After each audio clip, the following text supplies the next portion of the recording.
So a very good evening to everyone. Sorry, I'll be online. So a very good morning to everyone. I welcome you all once again to day 2 of the TMC postgraduate teaching webinar. Today we'll be discussing the cases related to thyroid and larynx. And now I hand it over to Dr. James. James is our second year MCH head neck surgical oncology resident. Over to you, James. Come.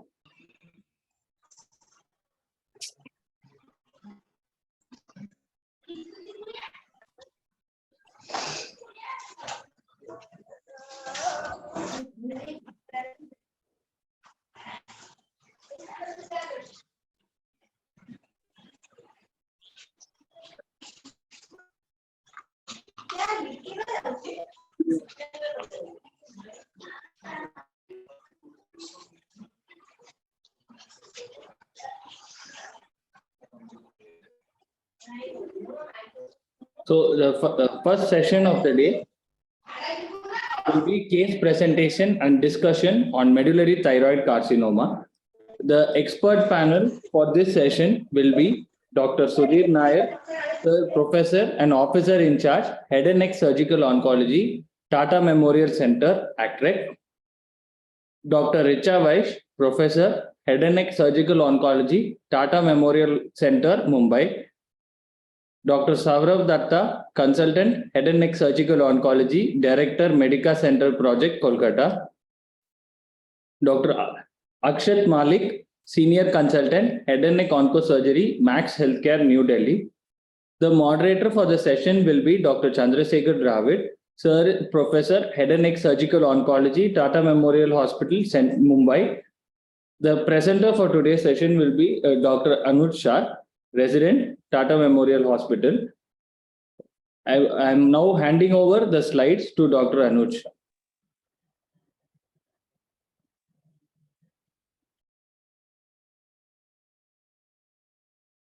Dr. Anuj, kindly share your slides.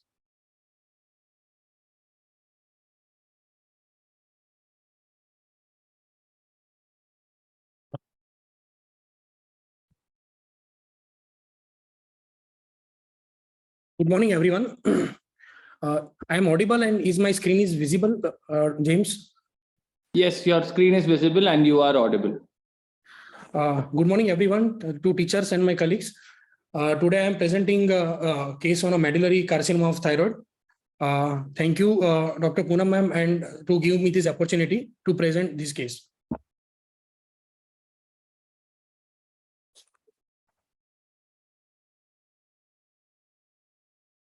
So first of all, my patient is a 36-year-old lady. She has a good performance status scale ECOG 0. She is married, homemaker. She resides at Dharavi, Mumbai at present, but she originally belongs to the Patna, Bihar. She has no addictions. She is already treated outside. So I am starting with the past history first. So she has a main chief complaint of that she was not able to conceive after the marriage. For that, she was seeing the gynecologist. Initially, she does not have any complaint of swelling in the neck or change of voice or difficulty in the swallowing. But she incidentally detected with a thyroid nodule while undergoing workup for the infertility issue under the gynecologist.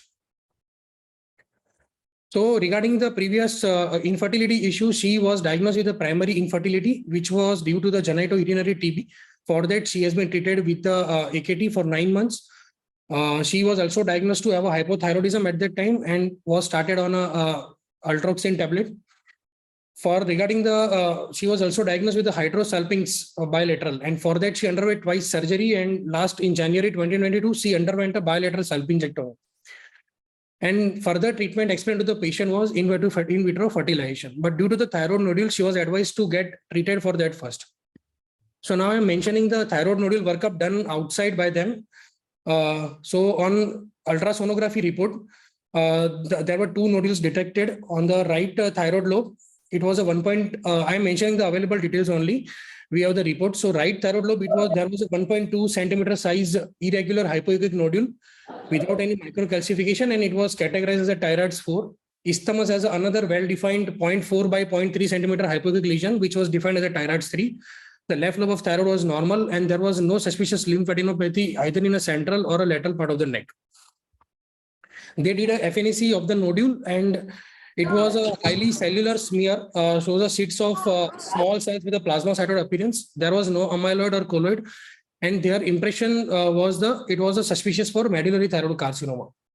So on further workup, she was diagnosed to have a high calcitonin levels of 368 picogram.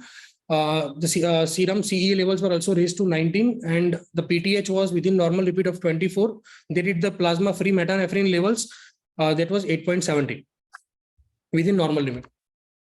So in the February 2022, she underwent a total thyroidectomy plus central inspection by the... Can I interrupt here? Because this is being a case discussion. I think we'll discuss these things and then move forward. Is it okay? Before going. Hello? Yes, sir. Yeah.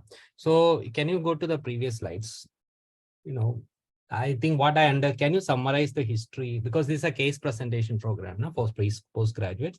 So let us follow some examination pattern. Can you summarize the history of this particular patient? Yes, sir. My patient is a 36-year-old lady with a good performance status scale, nil comorbidities, diagnosed with the incidental finding of a thyroid node.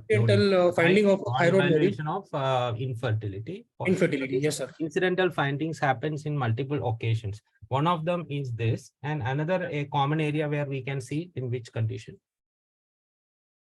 Sir, in papillary carcinoma of thyroid also. Female patients of thyroid anyway, common in females, and we see a lot of referrals. So if we see the referral patterns, so which other department refers patients? Sir, breast cancer breast patients, then gynecology patients. Yes. So breast cancer also, they do a PET scan and they find some sort of evaluation, and then, but is it thyroid? We already have a FNAC of medullary thyroid carcinoma. So assuming that it is a medullary carcinoma, is it PET scan as a good? Will it detect the metastatic or thyroid medullary MTC in thyroid? How is this PET scan, CT yes, scan, sir, ultrasound, which is better? So PET scan can detect, but the sir, I didn't get exactly PET scan. So I see you. Which imaging modality is better? I just want to clarify. So do we need to do PET scan to detect medullary thyroid cancer? So I think sir wants to ask if here is 300 and something. So say yes, in this case it was 568 calcitonin. Yes, sir. Would be your imaging modality.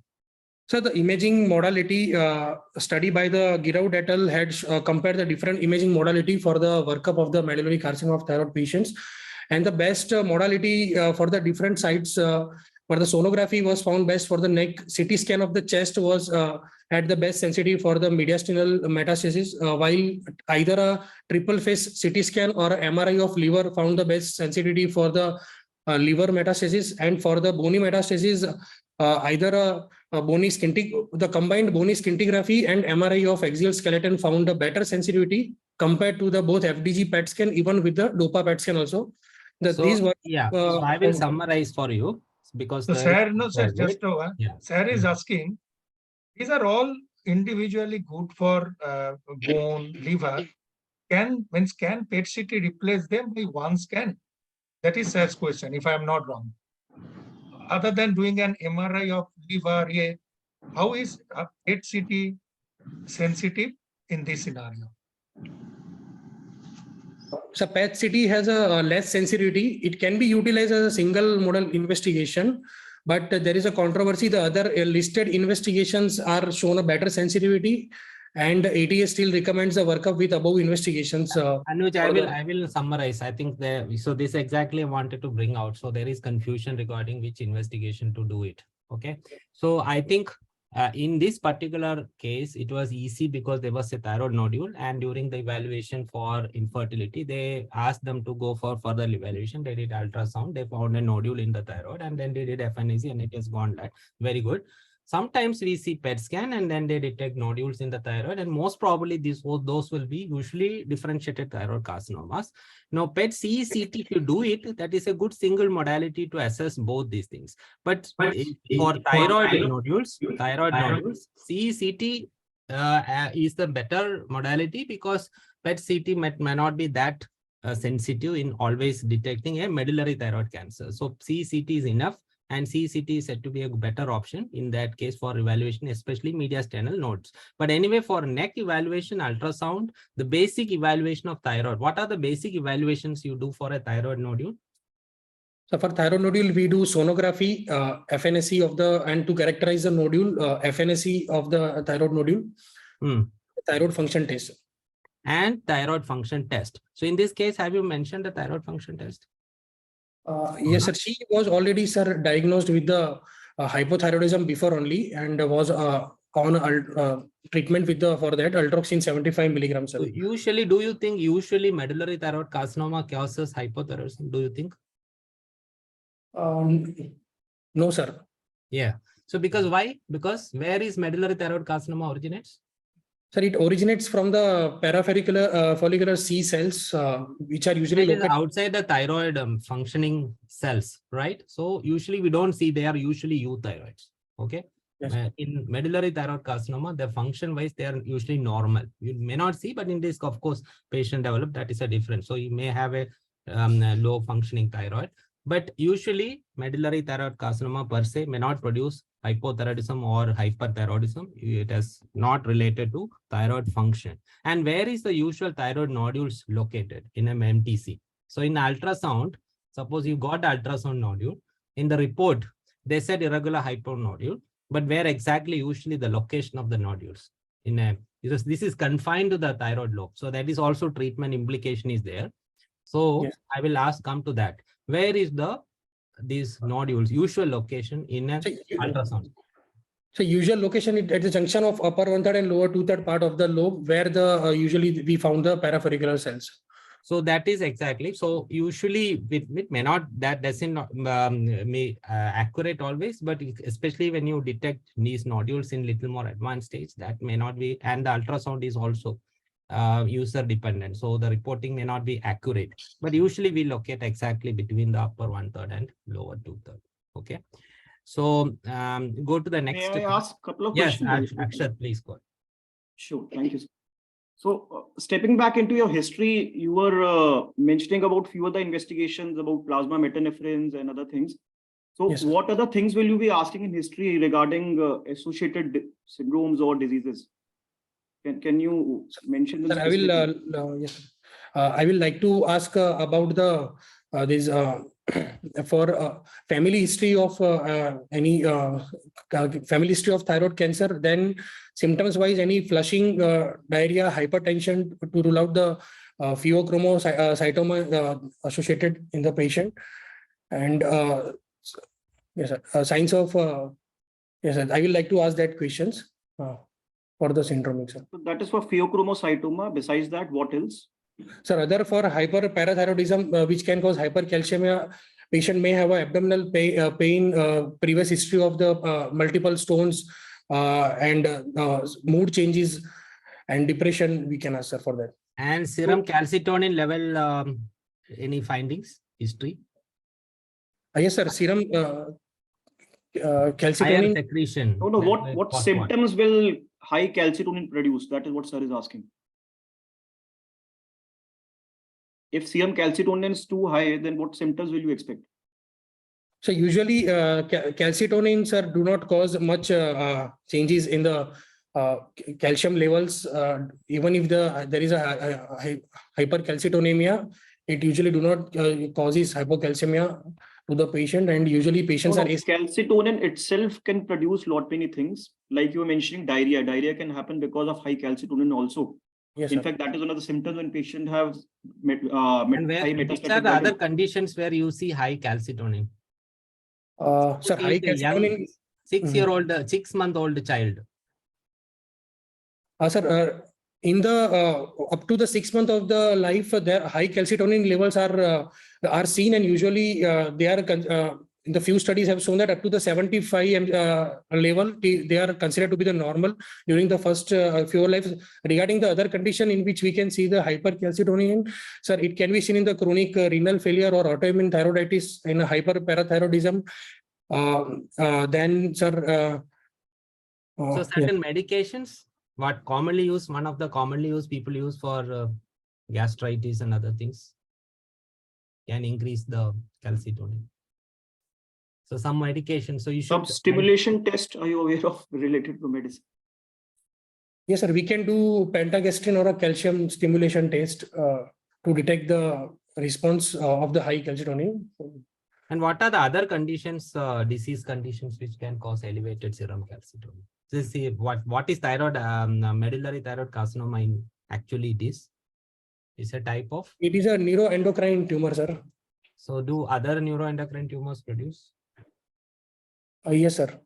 Other neuroendocrine tumors of like small cell carcinoma of the lung can also cause the elevated calcitonin levels. So you know this is for your knowledge that there are conditions which can also, because just serum calcitonin elevated is just, you should not. What else biomarker you look along with serum calcitonin, and why you need to do both the biomarkers initially? Yes, sir. We also see the carcinoembryonic antigen levels along with the calcitonin, because CEA is considered to be an early epithelial marker, and which will be present even in the case of the poorly differentiation of the tumor, while calcitonin considered to be a more recent epithelial differentiation marker. So it in a initial phases of the de-differentiation, we may found that calcitonin is not rising, while CEA still we can see the rise. So we should always measure calcitonin. So for the postgraduates, I think we need to do both. The importance is that if it is a poorly differentiated variety, calcitonin can be low, even though the disease is an advanced disease and having metastasis sometimes. So you should better to do both, so that the CEA level will be elevated in both situations. So if it is high CEA level with a low calcitonin, it is indicating that it could be medullary, but it is a poorly differentiated, more aggressive variant of MTC. Okay. Yeah, others, I think, Saurabh, you have anything to add? Sir, I could make a point. Yeah, Richard, please. So, Anuj, one very quick observation is that you started with the past history, which I think is relevant, but to delve into the past history so much so that the flow was completely lost. So you were talking about infertility and hydrosalpinx and all. I think that was not needed. It could have been winded up in just one sentence. That patient was being worked up for the infertility, during which she was diagnosed with a thyroid nodule, and then you would have started straight away with the thyroid history. So, all of us suddenly lost interest because you were taking it too much on the gynec side, which was absolutely not needed. And you could not present your whole history. That is first observation. Second thing is, when sir asked you a very, very specific question that how are you going to work up this case? Now, you are not supposed to give the entire history with the sensitivity and specificity there. You will be very precise and you tell what you do and why you do. Only then you will be coming to the relevant questions. Otherwise it will be a little haywire. So these are my two observations. Yes, ma'am. And also in the history, I think you missed the family history. Sir, actually, I mentioned after the past history, sir, after the patient presented after the initial treatment to us, so that I have all mentioned in when she presented to us, sir, after this history, sir. So what is the age of this patient? Sir, 36 years, sir. 36 years. So in a younger age group, what else you need to suspect and rule out? So in younger age group, we should look for the hereditary medullary thyroid carcinoma, and we should see for the association with the of the syndromic association. We should rule out pheochromocytoma hyperparathyroidism in this patient. And if it is hereditary, the family history also is important. Important, yes, sir. It could be still. Do you think non-familial variety this can happen? Association with other syndromes, even if it is non-syndromic, can it have anything? Yes, sir. In the sporadic case, de novo mutation can also be seen, and even in sporadic cases also we can find association later on, sir. Will you do a genetic testing for this patient? Yes. So will yes, you do sir. a genetic testing? Yes, sir. I will do genetic testing for this patient, sir. So do you wait for the genetic testing to come before treating the patient, or will you go ahead with the treatment? What is the usual procedure? There is a reason why I am asking this. Yes, sir. I will wait for the genetic testing, and after, if genetic testing come positive, I will like to work up for the patient. Wait for the genetic testing to result to come. Do you think how many months it will take? How will it impact your treatment? So, hi everyone. Chandrasekhar here.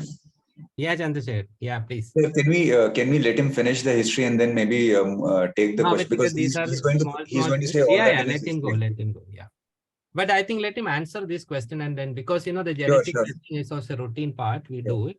He's And got all we that in should his history. know So whether we are waiting for the genetic testing, or will you go ahead with the results of the genetic testing? I was asking because the genetic testing usually takes a couple of months, because they add multiple samples and they do it simultaneously. So we may not get the result immediately. So it's better to send Yes, sir. for the genetic testing and proceed with the thyroid specific treatment for this particular patient. And for that is the reason why we do what you already mentioned, the metanephrine, serum metanephrines, okay, and thyroid. So that will do, because we don't know the genetic report as such, and before the treatment. So we need to rule out coexisting pheochromocytoma or any other things. Okay. Yes, sir. That is the reason why we do that also during the initial result.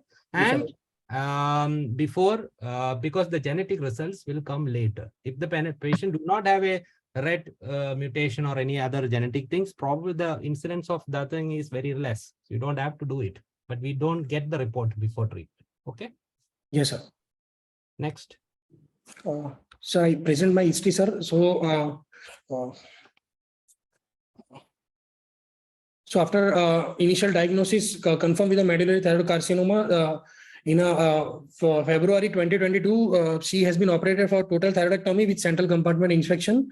We could find in the operative notes of the patient that there were no suspicious nodes in the central compartment. They had, according to their notes, they preserved the recurrent laryngeal nerves and parathyroid glands. Patient had no voice change post-operatively, but she developed a tetany in the post-operative period, and she's still having the hypocalcemia at present also, and undergoing the calcium supplements. On histopathology, it was diagnosed to have a medullary carcinoma of thyroid with the 2 nodules, one in the right lobe and the isthmus. Largest size was 1.2 centimeter with no extrathyroidal extension. So what was the surgery done? What was summarize the surgery done? What was the surgery done? It was a total thyroidectomy with a central compartment inspection only, sir. Do you think it is appropriate treatment and justify the treatment? No, sir. What is the appropriate treatment? This was done, I think it was done outside, I think, not in Tata Hospital, Yes, right? So anyway, there are 2 implications for this particular treatment. How will you proceed further? And before that, first we need to see the treatment, because when a patient comes from outside, we need to see whether the patient received the treatment is appropriate. And if it is not appropriate, what we should do further? That also we need to make decisions. Now, before going to the HPR, we will discuss the appropriate treatment, because the postgraduate should know what exactly in this particular, because here there are 2 things. One is a confined nodule to the thyroid. Okay. And there are ultrasound shows no other lymph nodes in the neck, but yes, serum calcitonin is 300. Yes. Okay. So in such a situation, Anuj, what will you do in Tata Memorial Hospital? You have done other evaluation. So evaluation is complete. Only yes, the surgical plan. Tell me. Yes, sir. So Patient intrathyroid nodule, no left lateral lymph nodes, but serum calcitonin is 368, I think. Yes. What is the Yes. treatment? Yes, sir. 368, sir. Yes, sir. 368. Yes. Yes, sir. So Quickly go regarding because we have to discuss other things. yes, sir. Yes, sir. So regarding management of this patient, total intrathyroidal nodules at least need a total thyroidectomy with the central compartment resection, central compartment dissection at least. While for the lateral neck approach, 80, there are two schools of thoughts. One school of thought, the lateral compartment can be decided according to the sonography findings or with the calcitonin findings. So the study by the Machens et al. In the 300 retrospective patients of retrospective study have shown a different level of calcitonin and the association with the neck metastasis. So less than 20 calcitonin levels usually not associated with the neck node metastasis, while 20 to 50 was associated with the ipsilateral central and ipsilateral lateral neck node metastasis, and more than 200 was associated with the contralateral lateral neck metastasis also. So if we go by the calcitonin level management, we should, in this patient, it should have been done the total thyroidectomy with bilateral central compartment and bilateral neck dissection. Anuj, he has mentioned as 20, 50, 200 and 500. 20 is for ipsilateral central Yes, neck, 50 Yes, is for ipsilateral lateral neck, 200 is for contralateral central compartment, and 500 is for Metastasis. yes, yes. So here metastate may be less chance of metastasis, but there's the serum calcitonin is high and nodule is, it's also though there is no node, it's better to there are, see what is the ATA guideline says. The ATA guideline says is that there is no consensus regarding the doing prophylactic neck dissections, but often they advise us to go with proper inspection and with serum calcitonin guided treatment. So retrospective studies of calcitonin guided experience is that higher the calcitonin, the chance of nodal metastasis increases. So usually the lymph node metastasis, overall the lymph node metastasis is more than 50% in medullary thyroid cancers. And that is especially higher, lateral lymph nodes are higher when the central compartment nodes are positive. So here the central compartment nodes is almost very high chance. So central compartment clearance is routinely dead, prophylactic bilateral central compartment, and lateral compartment again depends upon center to center. In most places, people do ipsilateral, minimum ipsilateral lateral compartment dissection when the other compartment is ultrasonologically negative. Okay, so this should be, or you can do prophylactic bilateral neck dissection as you said. So you know, when you are asked a specific question, you better follow what is the procedure you follow in your hospital, Tata Memorial Hospital, and that will be better. And then if the examiner asks further questions, you can substantiate with evidences from the literature. Okay. Yes. Yeah, others can also contribute. I think, Saurav, what will you do in your place? Sir, 100% in this scenario, I will definitely address bilateral neck because if you go through the guideline, what you have rightly pointed out that there is no consensus, though ATA has recommended that if there is no ultrasound finding of neck node, contralateral neck may not be addressed. But at the same time, they have said that if it is more than 200 and if there is unilateral nodal metastasis, then you have to do contralateral, even if it is negative. So I think in this situation, I will be doing bilateral at least 2 to 4 clearance. I don't know, but Richa, do you think? I think Richa. Sir, I I agree. So there are 2-3 things we will take into consideration. So apart from the history, whether it is a family history or not, then what is there on the ultrasound, if there are nodes or not, and the calcitonin level. So everything taken together, so it won't be individually. So even if the ultrasound is not showing manifest nodes, it may not show the occult metastasis, and there it is better to rely on the calcitonin levels. And I would agree that the minimum surgery for any medullary thyroid cancer, because rarely you see the calcitonin level of 20 where the disease is just confined to thyroid with no neck nodes. So probably I would say a minimum surgery for any thyroid cancer is a total thyroidectomy with a central compartment clearance, which can be extended further on depending upon the calcitonin level, at how much it is. So Okay. before we move on to the next questions, there are a couple of questions in the chat which the students are asking. So maybe Anuj, you should take those questions. So one of the students has asked about the genetic testing. He has asked that if you're going to do it in all the cases, or like when you are suspecting it, why and why not? Yes, I'll I just will. read it out to you. Yes, sir. I will. So his specific question is that how would the genetic test change our management in the sporadic case? So basically just try to answer that in what all scenario will you do and how is it going to change your management? Yes, genetic testing I will like to do in all patients, because if we all patients, because we should the first reason we could guide them. Their relative, if they found out to be the red germline mutation, their first degree relative should be tested for the mutations, and they can be offered early surgery, and which can possibly be cure the disease also, and avoid the presentation in the late stage. While in the patient who apparently present as a sporadic cases, even them also in around 50% of cases we found red mutations, and and if we found them mutation, then How much? Just a minute. In how much percentage you find? sir, even in a apparently you present with the 75% of cases who present as a sporadic cases, even them also we find a red mutations in approximately 50% of patients. See, No, that is no, Anuj, factually not that is correct, wrong. what you're saying. I think, you will find red mutation, but in the tumor tissue, that is may not be somatic. So Yes. that may not be genetic. So genetic around- mutation is what is we are Around- interested in. Okay. I think Yeah. it's Somatic less than mutations 10%, we don't 6 to routinely do. 10%. Yeah. I think Anuj, it's in 6 to about 10%. Yeah, 7 to 10% of the patients who do not have a family history and we assume them to be sporadic, they could be the index manifestation. So 7 to 10%, not 50%. Okay. And in a recent drugs that are treatment for the system, when it manifests as a later stage or a progressive systemic disease, the newer drugs are also for their use. Also, we should be doing the red mutation studies.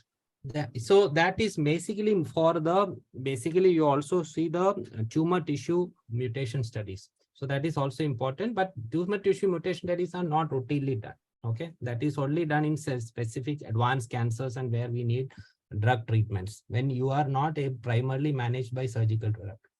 Okay. Yes. But in this particular issue is to rule out, find out genetic risk factors, and then you refer the patient for a genetic counselor, and it is the duty of the genetic counselor to evaluate and risk stratify family members according to their the risk proposition. So that's totally a different thing. We will go ahead later, but I think as of now we should routinely do all cases. We at least take a genetic counseling, history, detailed history. Younger patients, definitely you should refer for this thing, but we'll not wait for the report. Why we are not waiting? We already mentioned it is not influenced if the treatment is as per the stage of the thyroid cancer, but the genetic counseling is done to find out high risk factors, high risk patient members in the family, and if it is, and guide them appropriate treatment. So that takes whole lot of different discussion, takes a lot of time. So let us go to this particular. Just Anuj, just a minute.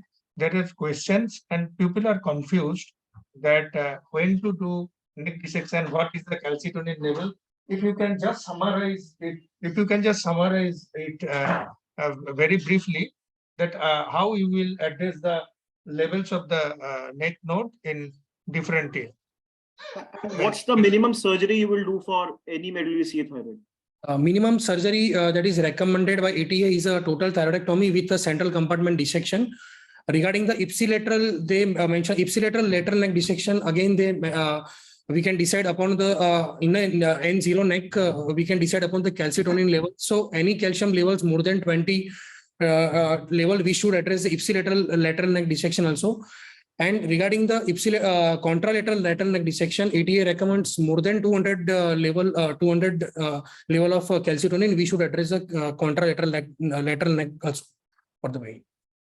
And a level 2 to 5 nodal clearance should be done for the patient. Okay. Next. Okay, one of the candidate has asked, when would you do the mediastinal clearance? This is in the chat box, yeah.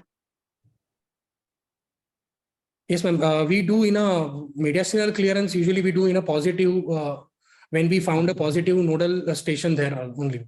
Or when the calcitonin levels are more than 500, there are high chances of mediastinal metastasis. But just more than 500 calcitonin, So we should go not for routinely. We don't do a prophylactic mediastinal. Routinely, it is not recommended. Only in case of a positive nodal station there, we do the mediastinal clearance. Yes, there is no role for the prophylactic medicinal clearance. It should be. Yeah. So I think it's a risk benefit analysis. Any extended surgery, there is a risk also, and the benefit it gives to the patient. So you need to always go ahead with the risk benefit analysis, and accordingly, the treatment should not be more toxic than the disease itself. So you have to be very careful. Even though statistically certain things are more common, doesn't mean we should jump and do all those things. Okay. So Anuj, if you are clearing the central compartment, what's the minimum nodal yield you are looking at? How will you say that you have done adequate central compartment clearance? Or like say this patient was operated outside, they did something there and then they sent to you, then how will you say that, okay, this is adequate clearance? Are there any minimum number of nodes which you harvest? Yes, sir.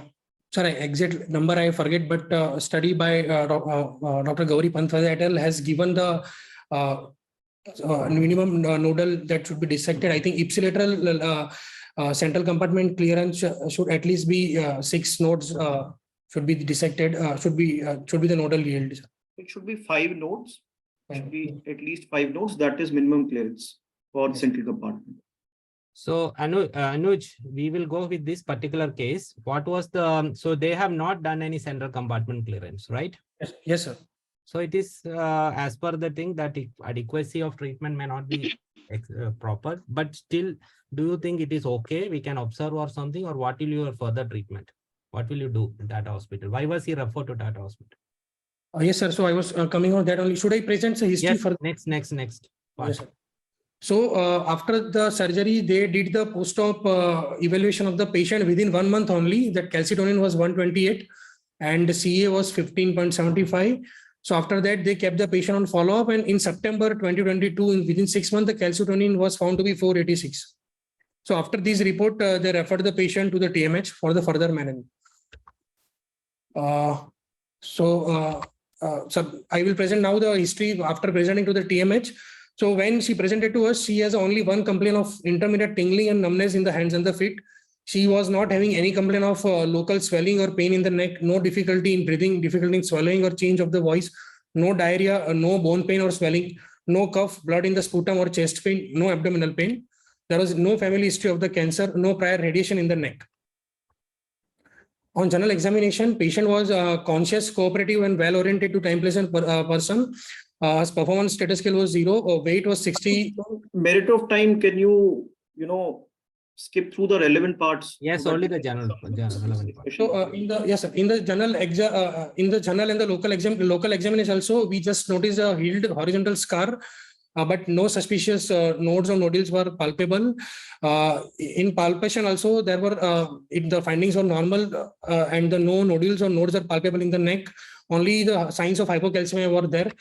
On Hopkins, both the cords were mobile, and systemic examination, it was within normal limits.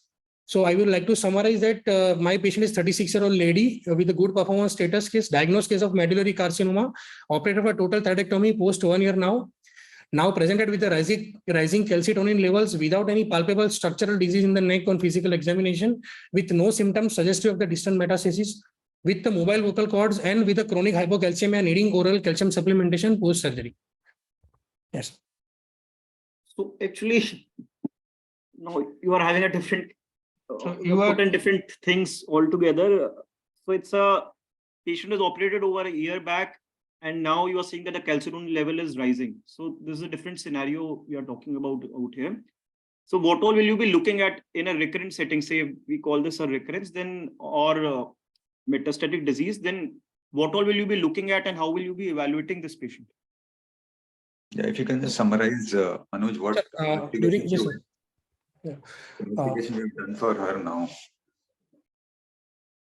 So during the follow-up of the patient, we should do a physical examination along with the sonography of the neck, and also every 6 months to 1 year, and we should repeat the serum calcitonin and the CEA levels every 3 to 6 months. We should look. If the calcium, what is meant by calcitonin doubling time? Yes, sir. The time taken from the calcitonin levels to the double, sir. So, when is it relevant? What is the relevance? He's asking, not the literal meaning. What is the relevance of calcitonin doubling time? Yes, sir. So regarding the relevance, calcitonin doubling time is associated with the prognosis of the patient. When it is noted in one study that whenever the calcitonin doubling time are in one study, when it was more than 24 months, almost all the patient in that study with the longest follow of 29.5 years, all were disease free. Rather, when it was between the 66 to 24 months, the 5-year and 10-year survival noted to be 92% and 37%. And when it was less than 6 months, Anuj, when we are asking you this, we just want a simple answer for that. You don't need to give evidence for everything. You can basically summarize and tell us how much doubling time is significant for us to tell whether patient is having a metastatic disease or not.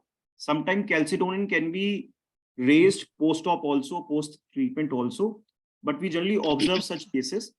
Only if the doubling time is less than 6 months, then we are worried that it is a significant metastatic disease or something which is increasing. So this is just a one-line thing which you need to answer. Don't go on about mentioning other things which we are not asking you. All right.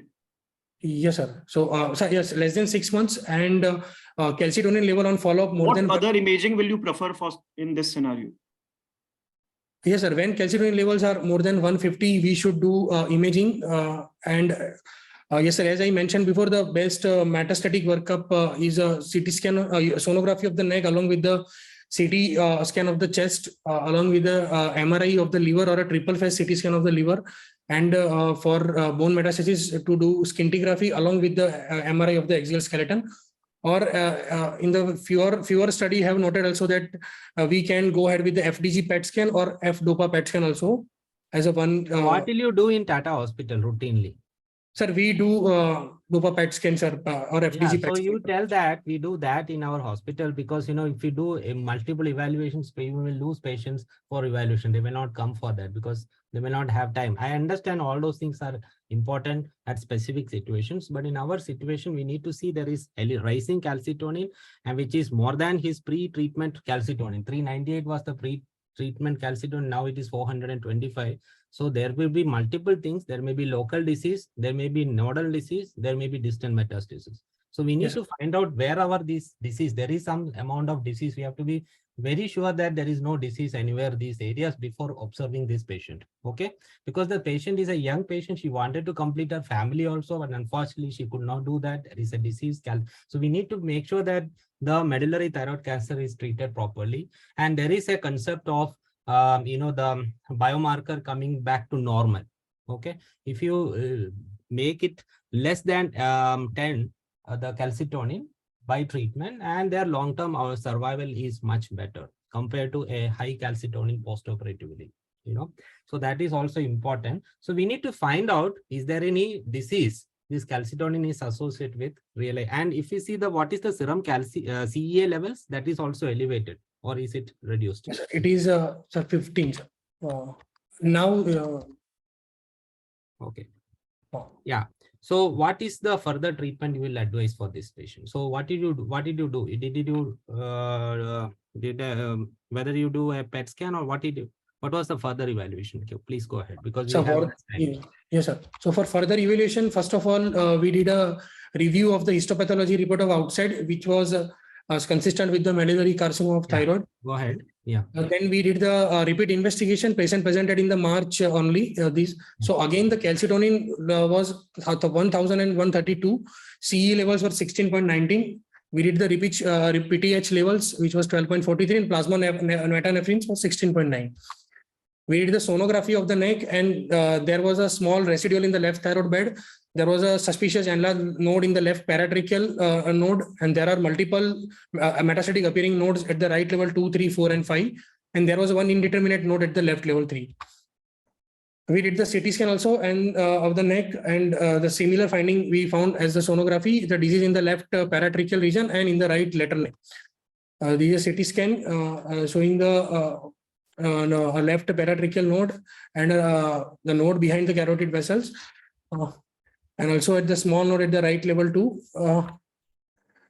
We did the DOTA PET scan for the patient, and there was no abnormal tracer uptake in the post thyroidectomy bed. There was no significant uptake in the sub-centimeter size nodes, which noted at the perivascular, right upper and the lower paratracheal nodes. There was no significant uptake in the right level 2 and 3 nodes also, which was largest. Was DOTA PET done? Sir, for distant metastatic workup, sir, we did the DOTA PET. Is it better than any other for distant metastatic workup? Or do we have a specific indication for doing DOTA PET? When will you see what is the advantage of doing this? Sir, advantage is that when the cells are uptaking the somatosensation receptor, it can be further well uptake is there in the further metastatic setup of what the disease. Type of treatment you will give in that particular situation? Yes, sir. PRRT, sir, peptide receptor based radionucleotide treatment we can plan if there is a good uptake in somatostatin scans. So it gives an assessment whether there is somatostatin receptor uptake is there or not. So it may not be always useful in case of a residual disease where you are not going to operate. I will do that. But otherwise, we need to see, we told that there is a rising calcitonin. That shows there is no either the residual disease, there is local disease or distant metastasis. Most probably loco-regional disease. And that is what exactly you found in the imaging modality also. There is loco-regional disease. The next question is, how will you address that loco-regional disease? What will you do with that loco-regional disease? There is no distant metastasis. And just one thing, yes, Anuj, for everybody, you just see, these finding only suggests that the lack of sensitivity and specificity of any PET-CT, because if you see in this scenario, there is no uptake in the, even there is a proven metastatic node. Okay. So what Yes, will sir. you do? What will you do? Sir, there is residual disease. Will you do an FNAC? Will you do, because already calcitonin is elevated. What will you do this? Sir, I will like to go ahead with the surgery for this patient, and I will like to do completion with the thyroid bed exploration along with the bilateral central compartment and bilateral lateral neck dissection for this patient. And we will like to use a intraoperative nerve monitor for this patient for preservation of nerve functions. So how? Okay. So what have the patient received the treatment? No, sir. She is planned for the surgery at present, sir. Red mutation is still awaited, and okay. So what, before going for this surgery, what counseling you will do to the patient? Yes, sir. Patient has already. So regarding the counseling, I will like to the patient that as calcitonin is already above 1,000 now, and there is less chance that we will get a biochemical cure for this patient. And we like to explain the patient that we like to do a surgery with a minimal morbidity and to remove the disease as much to prevent any critical structure recurrence, to prevent any airway compromise in future. And she might develop the recurrence at distant sites of that and might need a further treatment and regular follow-ups. So in this particular case, I think to summarize, I think we should go ahead. I mean, see, whatever said and done, surgical treatment is better, but it has to be in a locally advanced cancer. We need to think, because we may not be able to completely cure the patient a lot of times. So we will try to make it less morbid as far as possible. But in this particular patient, we will already the patient is hypothyroid and or thyroid is out, but hypoparathyroid also it's already damaged in the previous surgery. So it's still we will try to explore and remove the whatever gross residual disease per se from the neck, and then look for that. Do you think any further additional adjuvant treatment is needed for this particular patient, or we'll leave it like that? Sir, we will like to see the post-op report. If during the surgery, if we leave any gross or a microscopic disease, or we have to leave any gross or microscopic disease, or there are multiple nodal burden are there with extranodal extension, then I will like to add adjuvant radiation for this patient. Akshay, do you think any benefit on giving adjuvant radiotherapy, because you have done some studies on that? Yes, sir. There is no contentious issue. Normally, we preserve radiation for extensive disease with extra thyroid extension, or nodes with extra nodal extension, or very bulky bilateral node metastasis. We had looked into our own data for this, and we didn't find much benefit for radiotherapy in this setting. Even ATA does not clearly recommend this. So there is not much a clear data, I think, for the need for adjuvant radiotherapy. However, sometimes you overtreat in thinking that will reduce the disease coming back, especially young individuals. Yeah, and such based on a risk benefit ratios. Yes, so due the risk benefit. So that is, I think the importance lesson from this whole thing is initially patient came with a confined thyroid disease with no disease, but the high calcitonin. And the literature is saying, suggests that whenever high calcitonin is elevated, and you should at least do prophylactic bilateral neck dissection, total thyroidectomy, and prophylactic bilateral central compartment clearance. And thyroidectomy always it should be a total thyroidectomy.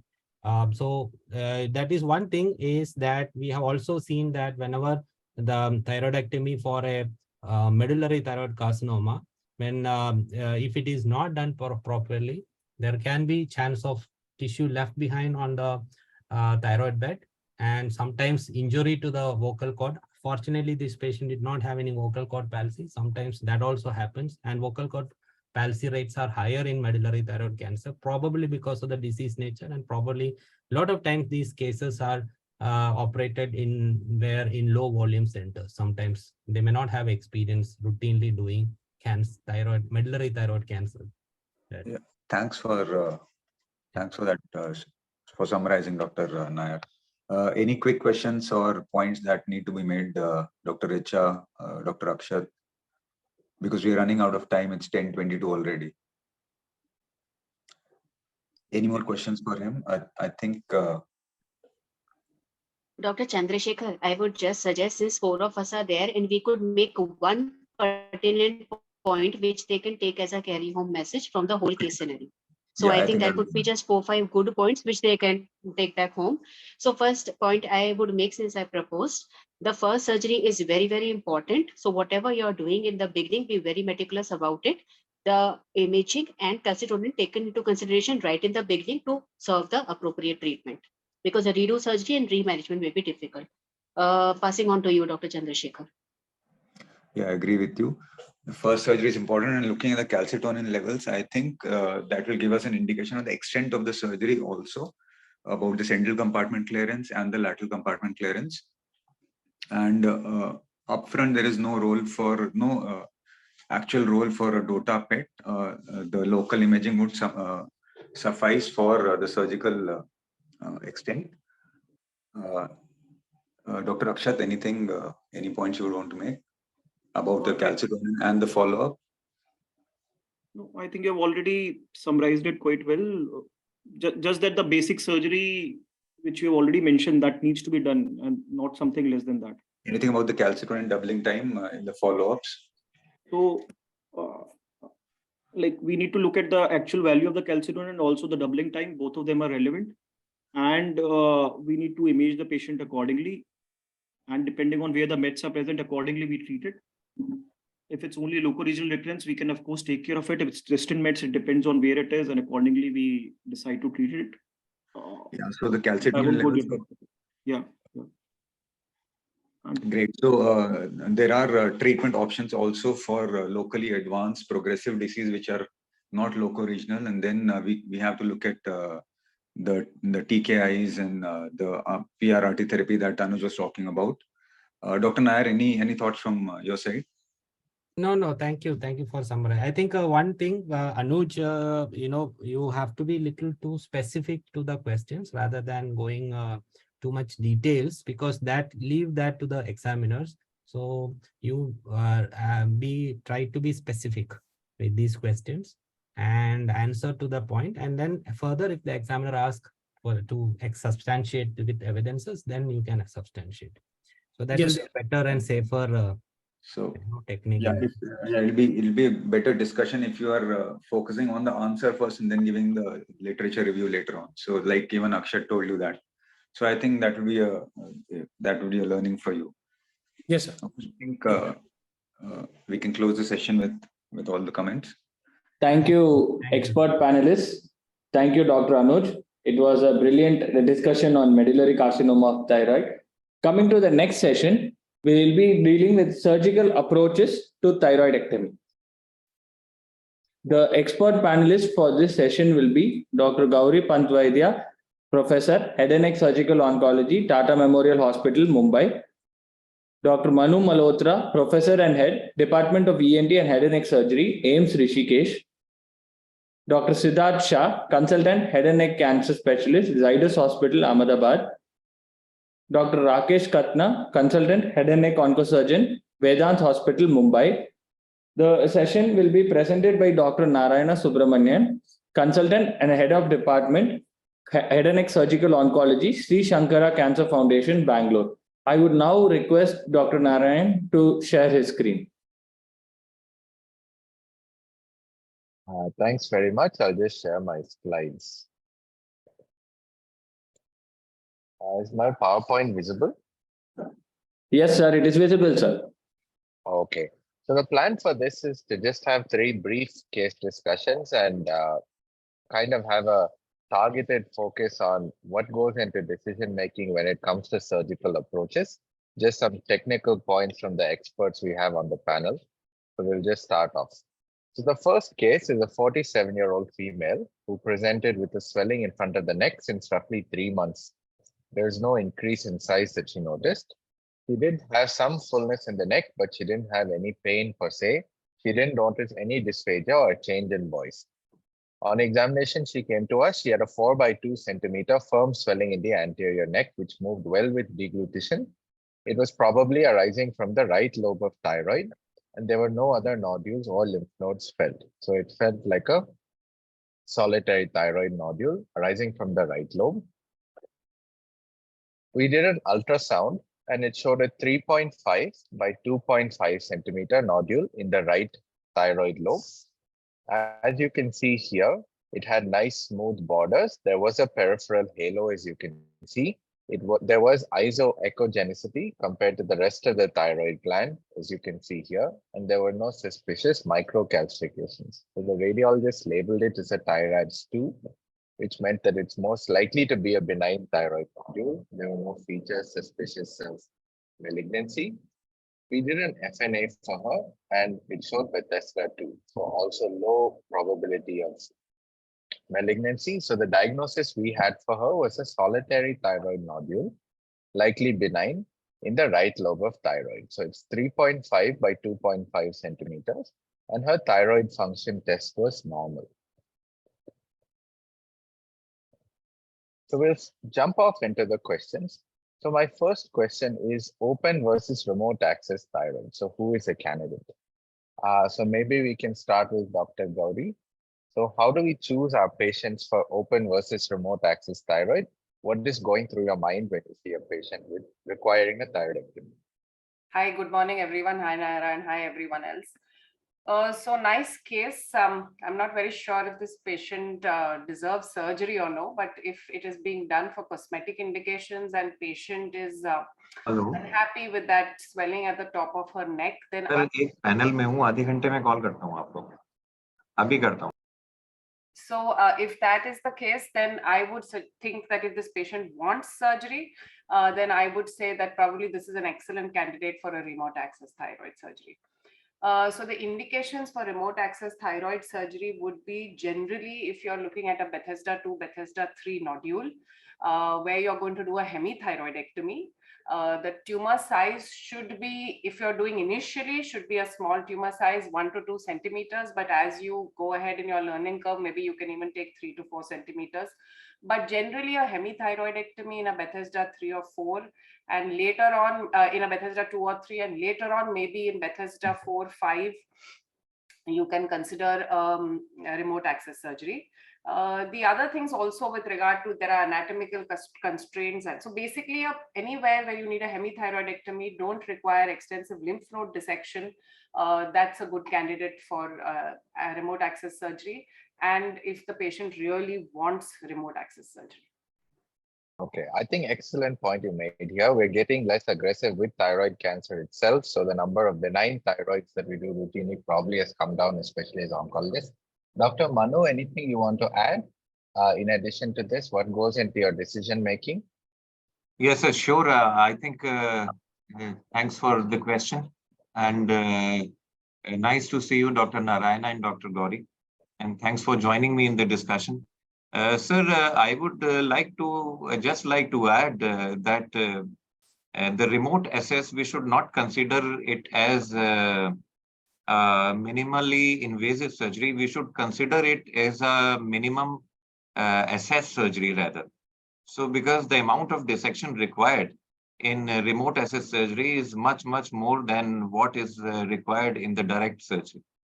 So if we consider the different approaches in the remote access surgeries, there'll be facelift, rabbit approach, Baba approach, and the transoral approach. So as Dr. Gauri mentioned that we can, with practice, we can go to as far as 3 to 4 centimeter nodules. So I'd like to add that with the Baba approach, you can resect greater amount, the larger nodules as well. 3 to 4 centimeter nodules, while with the facelift approach, it is preferable that we go for smaller nodules less than 3 centimeters. So rest of it is the same. Thank you. I think excellent point here. The reason we use remote access for trainees here is because it's not necessarily minimally invasive. The amount of dissection that is required for many of these approaches is extensive, so we have to choose our patients carefully. So my next question, I think, is for Dr. Rakesh. So is it a patient-driven approach or is it a routine surgical approach? So is it that you find patients asking you for it and then you offer it, or is it that you see a small approachable thyroid that's well suited and you offer it to the patients? Hi, good morning, everyone, and thanks, Dr. Narayan. So regarding these nodules, as we discuss this particular case, when we talk about, for example, this patient comes into the consultation and ask for it. It's like generally as a practicing physician, we give them the options that this is a benign lesion. These are two options which you can undergo through.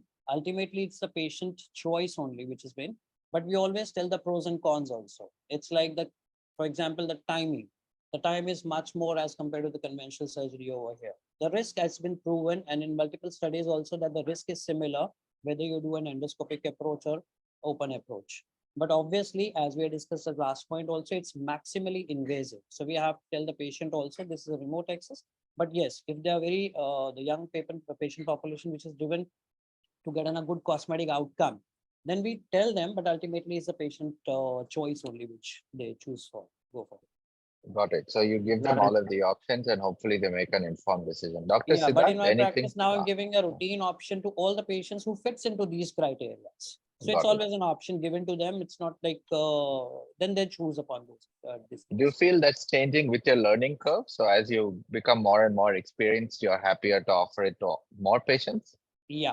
So initially, as Dr. Gauri Madam also had mentioned, that initially when you're trying to do your endoscopic cases, stick to 1 to 2 centimeter nodules only initially, because it's difficult to handle the larger nodules. But once you are getting the hang of the procedures, once you are well versed with the techniques, then you can go up to 3 centimeter, 4 centimeter, even up to 5 centimeter nodules that also can be taken by the axillary or the Baba approach. Though transorally, it's difficult to retrieve the specimen, which I am currently not doing it. So that is one indication there where the nodule size may be smaller. But yes, as you progress, then you give these options more, then you can handle more bigger size of the nodules as well. Okay, so very important point for trainees, as your level of expertise grows, then the number of patients who are eligible for these increase.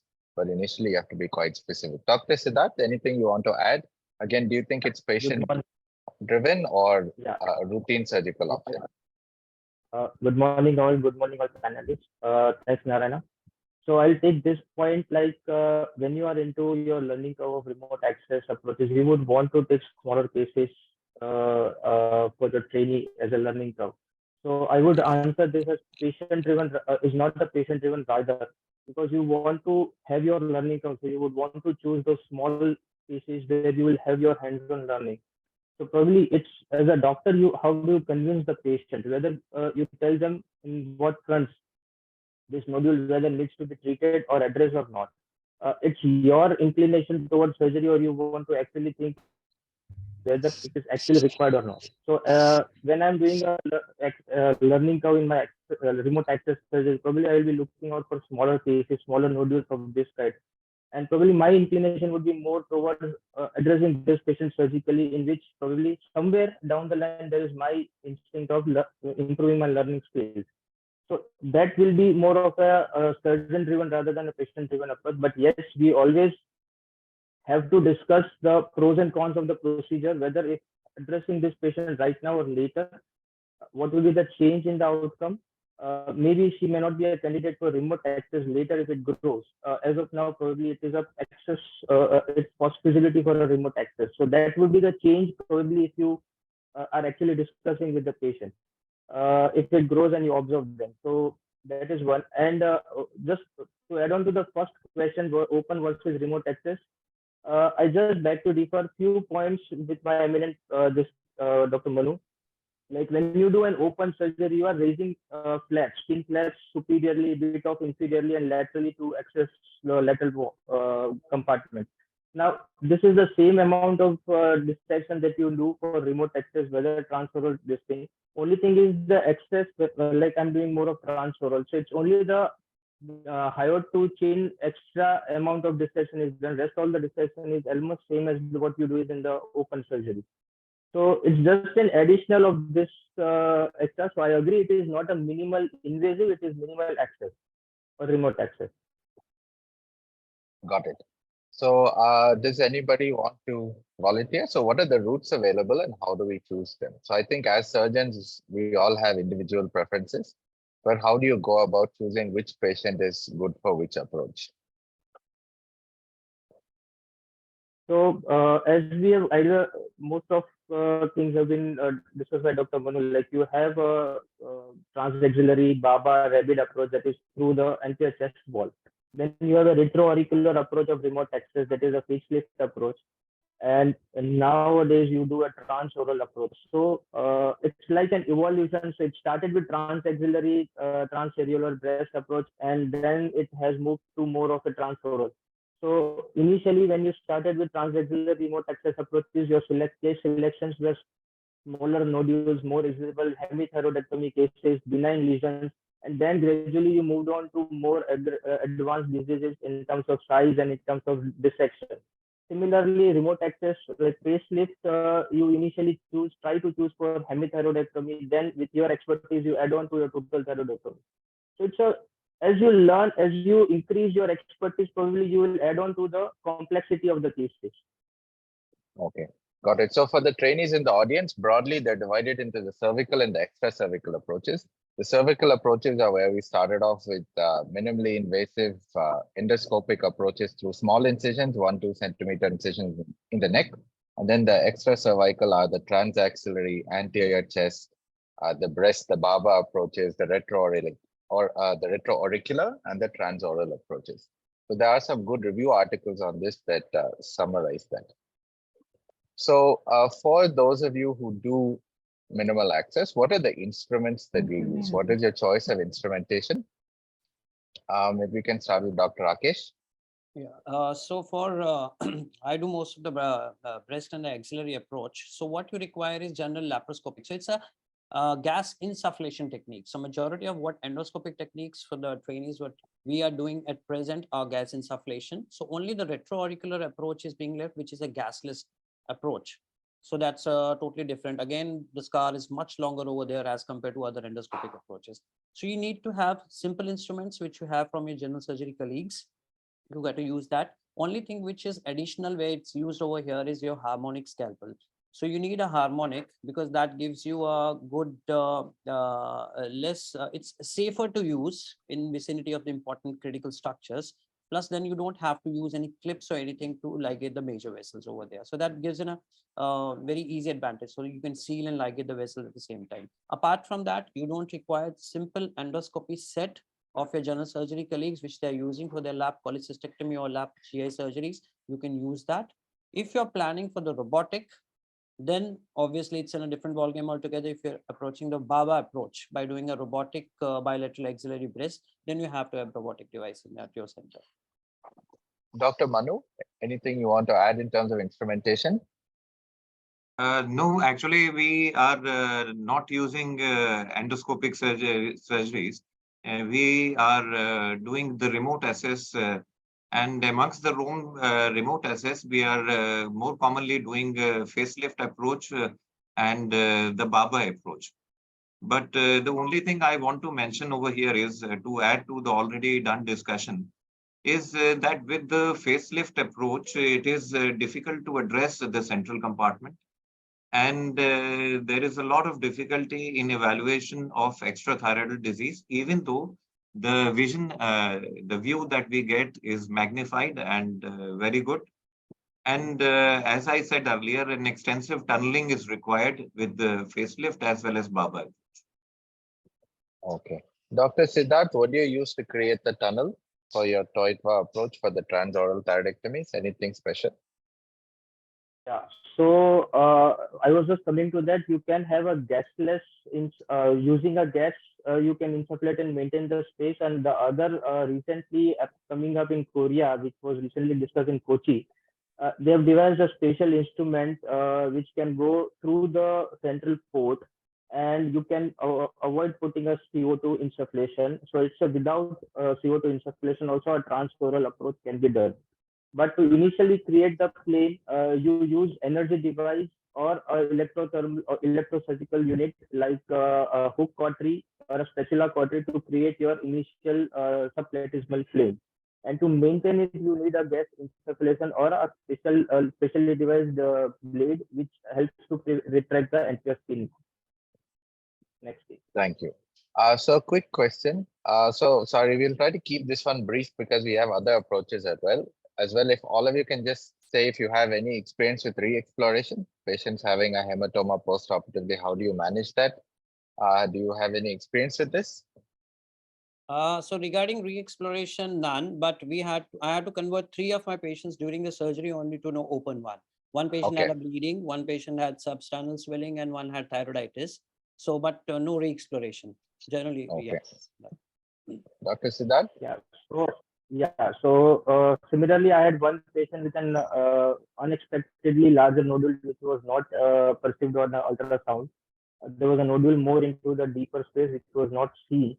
So after the dissection, I realized it's too big for the transoral access, and so I had to create a tunnel to the anterior chest wall like the transaxillary. During that process, there was a bleeder, and which I had, for that reason, I had to open up to retrieve the specimen just for the control of bleeding and retrieval of the specimen. And 2 patients in the follow-up setting, because of the blood disorders, they had some hematoma collection in the neck, which required simple IND for drainage. But none of them had to be gone back during operation because of the central major artery bleed that we had to convert into open. So I'm just going to move on to the next case because we've covered a lot of this. Thankfully, I want to move on to some other concepts. So case 2 is a 39-year-old male with a history of migraines who presented with a swelling in front of the neck roughly 6 months ago. He's noticed a gradual increase in size. So he noticed that there's a discrete swelling in the neck, but again, no pain, no dysphagia, no change in voice. He does have a positive family history. His father had a papillary thyroid cancer 30 years ago, doesn't remember anything other than the fact that he had surgery. So he has a 4.5 by 3.5 centimeter firm swelling in the anterior neck to the right of the midline. It moves with deglutition. There are some additional small nodules felt in the left lobe of thyroid. It's probably arising again from the right lobe of thyroid, but no other nodules or lymph nodes felt. So this is what the ultrasound looks like. It's a 4.2 by 3.6 by 2.2 centimeter nodule in the middle of the right thyroid lobe. So as you can see, there's a mixed cystic and solid component. There are irregular borders, as you can well appreciate on this image. There are some areas that are taller than wide, some punctate echogenic foci. So TIRADS 5, FNA was Bethesda 5. So suspected papillary thyroid carcinoma, normal thyroid function test. So quick question again, when is remote access suitable for malignancy? So if all of you can just add one line, then we'll move on, I think, to some of the other approaches. Anything beyond the 4 centimeter cutoff, no extrathyroidal extension, suitable patient. Anything else you'd like to add? So generally, I'm avoiding the malignancy cases because if you have to do a neck dissection to do it from an axillary approach, it becomes very difficult, especially the central compartment or the lateral compartment.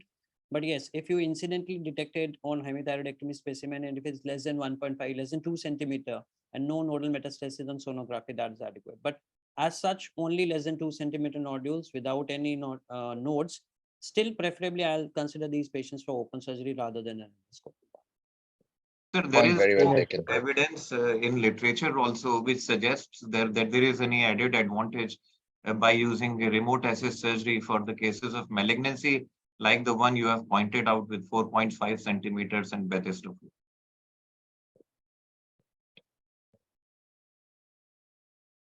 So how do we assess the central compartment nodes in these cases? So if you feel that you're not sure if it's a T1, T2 injury, you may not address the neck. So I think here we're in agreement that this is probably not a case for remote access. Are we all in agreement here? Okay, yes. Great. Yes. So conversion to open surgery, what are the indications? I think we covered that also as well. So in case there's hemorrhage, you have inadequate access, you're not getting good planes, or in order to retrieve the specimen, you said in one case. Anything else?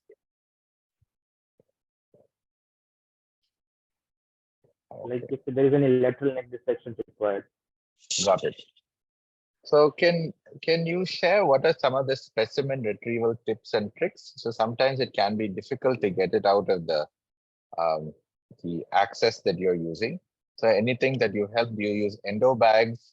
Are you worried about port side seeding? Can all of you just share some experience with us on that? So for a transoral approach, you always use an endo bag for retrieval because the last part of it is blind. So you don't want any tumor or a specimen part leaking because it's not always under vision when you are trying to retrieve through the oral route. So you always use an endo bag. Now there are no specially devised endo bag available for this transoral approach so far. So what I use is a drain bag which we have. It's a thick plastic and it prevents it from getting broken while you are trying to push it, pull it. Sorry. Secondly, for a bit of larger size nodule, and the major limiting factor is the chin part where it gets bottleneck because then the lift is less.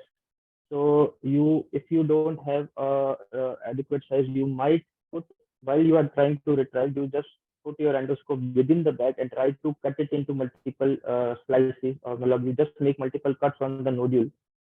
The entire tissue remains within the bag when you cut, and then you try to kind of squeeze out the specimen. Then it is easier to retrieve. Too much of lateral dissection on the anterior mental area, the submental area, may endanger the nerves. So you don't want to have a more dissection in this region. So it's better that you, if you are finding any difficulty within the bag itself, you under vision you cut the specimen so that it becomes less bulkier and easier to retrieve. Okay. Anything else you want to add, Dr. Manu, Dr. Rakesh? Sir, I think we will not, for a 4 centimeter or above nodule, we will not, for malignancy, we will not go for a transoral route.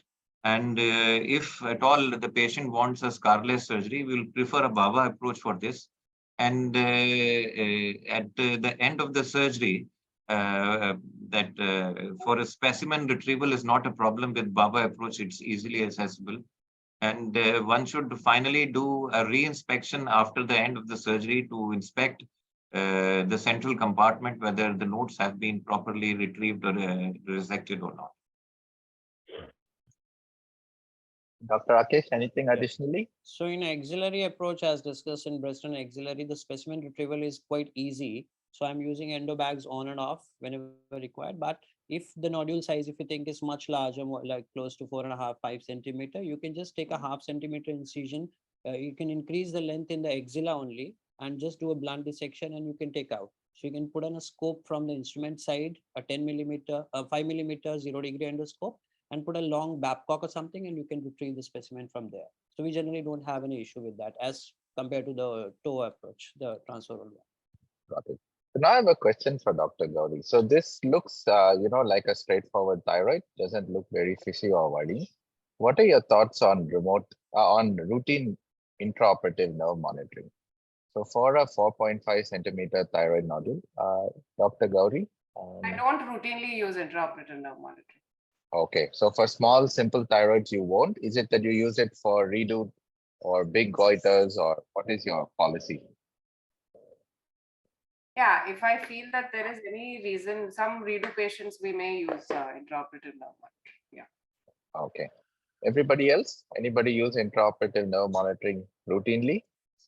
No, we don't have the approach of only in the recurrent settings, or if we are encountering a large goiter or something where we assume that nerve may be at the risk of something during dissection, otherwise not in routine cases.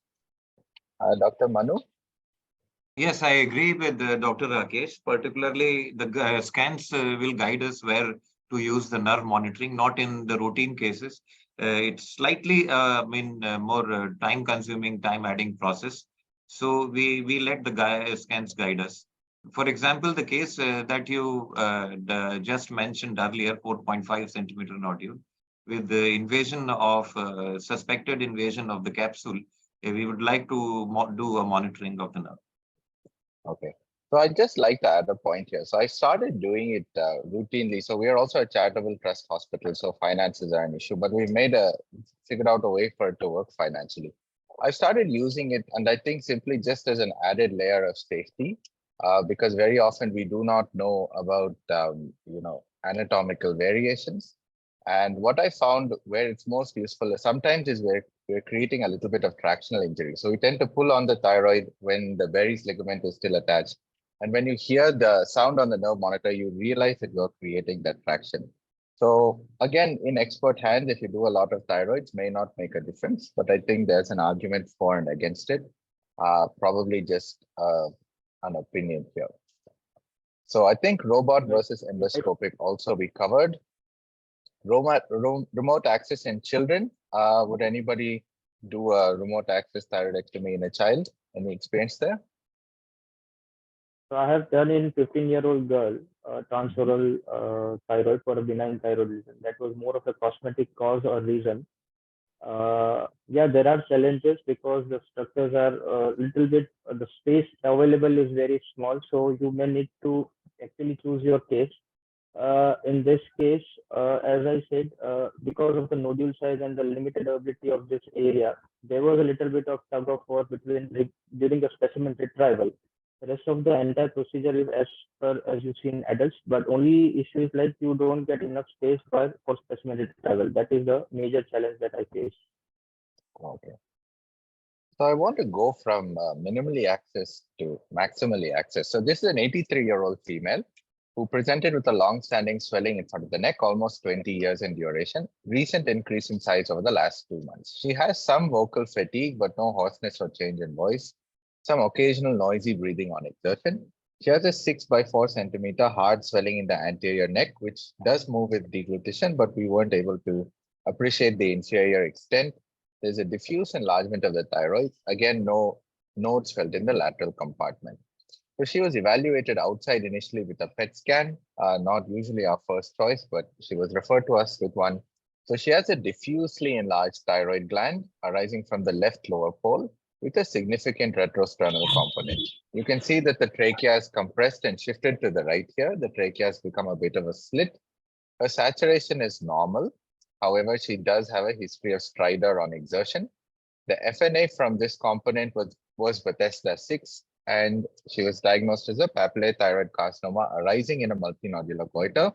Her TSH was less than 0.001. So she was hyperthyroid.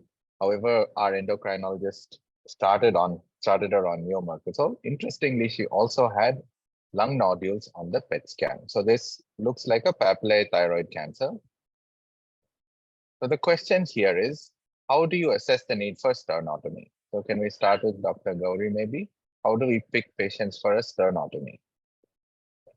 So I just want to start by saying very few patients actually need a sternotomy in thyroid cancer. So the way we do it is we will assess the patient for a sternotomy and keep the sternotomy standby. We have moved away from doing the full sternotomy. We only do mini sternotomies now if it is required. So no full sternotomy for any patients unless it's really going down below the level of the carina. Generally, you would want to keep a thoracic surgeon standby if you have the tumor or the nodes going below the level of the arch of the aorta. In these patients, or if you have tumors in the lateral area which is involving the major vessels, these are the two indications for sternotomy. If you have the tumor or the nodes going below the arch of the aorta, generally whatever is above it, and especially if it's papillary, medullary is a little difficult to, it may be a little more difficult to excise as compared to papillary. But most papillary cancers with good extension and an approach from the superior part where you pull the tissue upwards, very few people require sternotomy. So I would keep it if I have tumor or nodes going below the level of the arch of aorta. Okay, very good summary. Well noted, especially central compartment nodes with medullary sometimes can be challenging. They may be stuck to the brachiocephalic, so your threshold may be a little lower. So does malignancy or age influence the decision here? So are you more likely to do it in an older patient because you're worried about bleeding? Or are you more likely to do it in cancer because you're expecting it to be more adherent? So what is your thought process there? So my experience of doing very large multinodular goiters is very less. I only practice malignancy. I've only trained in malignancy. So I'll talk about malignancy. Age does not really influence my decision. Whether I want to operate the patient or no at all may be something that that age influences. But whether to do a sternotomy or no, if I feel it's going to come out through the chest, through the neck, then I won't do a sternotomy. Of course, if you're always, you have to have somebody standby if you're on the borderline decision. So age does not influence. In fact, the older you are, especially these being ladies, there may be a difficulty in the healing of the sternum. So it's not that I would do a sternotomy easier in a patient who is elderly, if that's the question you're asking. Between malignancy and non-malignant, I don't know, but according to me, we rarely do sternotomies for benign diseases, but I don't have much experience in benign diseases. Correct. Anything anyone else wants to add? Anything additionally? No. Okay. So what are the types of sternotomy? I think you covered this well. Everybody uses mini sternotomies now. Very rare to actually require a complete sternotomy because the healing and the recoveries from that are going to be significantly different. So Dr. Rakesh, what would your management remain the same if the FNA showed some component of bizarre cells or squamous metaplasia, elderly lady, large extensive thyroid disease? So in this scenario, if old age with the short history and FNA showing in some bizarre cell squamous metaplasia, I will again love to have relook at the pathology. What we might be having is a tumor with papillary CA along with anaplastic component in that scenario, for example. So I would love to have my imaging to be reviewed again along with the pathology, and then I'll take the decision. But again, if it's more in favor of anaplastic, but if it's intrathyroidal, again, it's operable. But if it's this where the sternotomy would be required, if it's so extensive, then my management would be changed, whether I really need to operate this patient or not. Then there'll be a little questionable over. Very well noted. These huge thyroid elderly patients always think of anaplastic and then don't do extensive surgeries for them where you cannot cure them. So non-operative management in high-risk patients. So suppose this lady had IHD ejection fraction 27%. Dr. Manu, how would you manage this patient if they refuse surgery or they were high risk?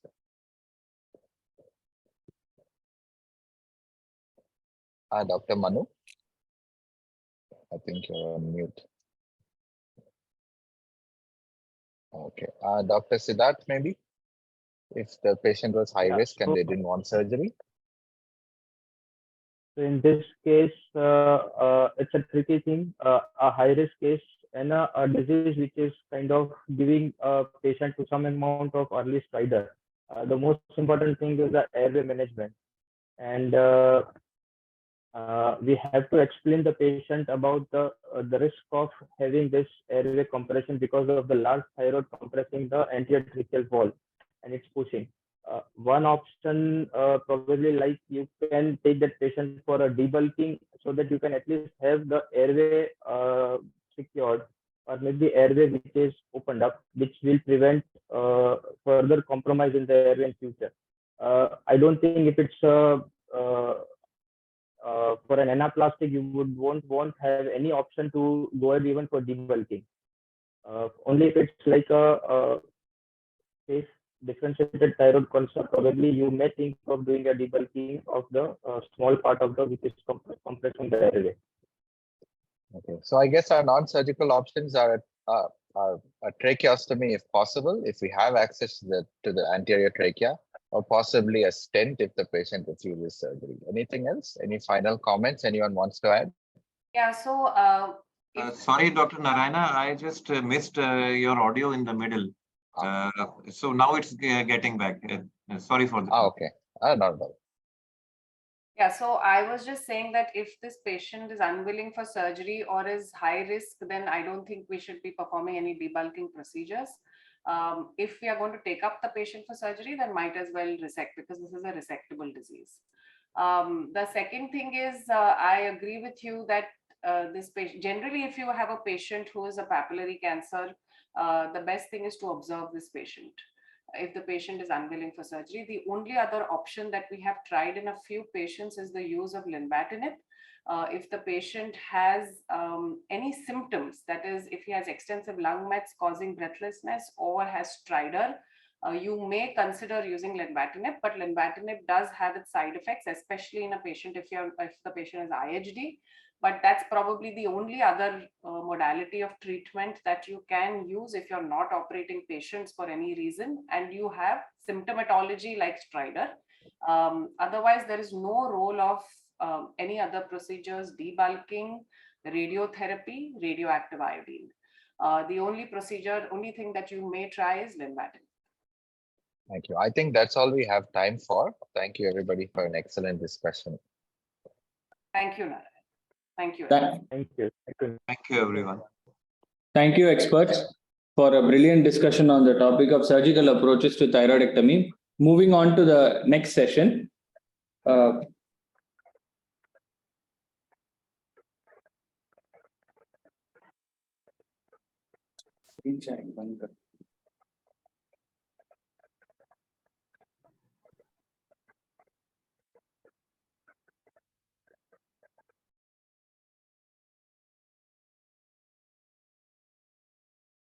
Narayanan sir, can you please? Yeah, tell me. No, sir, just the screen sharing was the issue. Now it's gone, sir. Yeah, yeah, thank you. I'm not sharing. Yeah, thank you. So moving on to the next session. The next session will be on the topic of management of T3N0 carcinoma of larynx.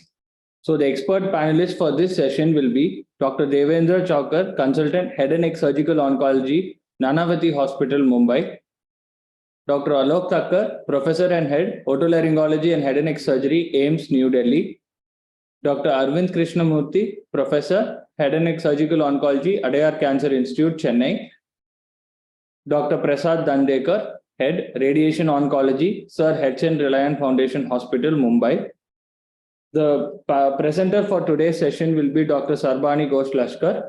Madam is Professor, Department of Radiation Oncology, Tata Memorial Hospital, Mumbai.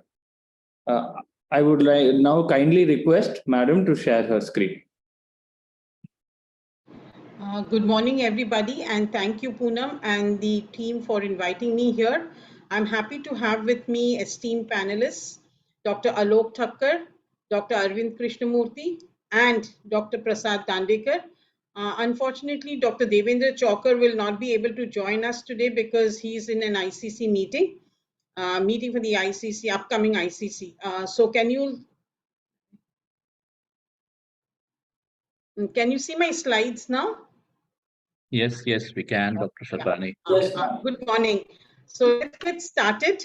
So we all know that this is what is known about laryngeal cancer so far.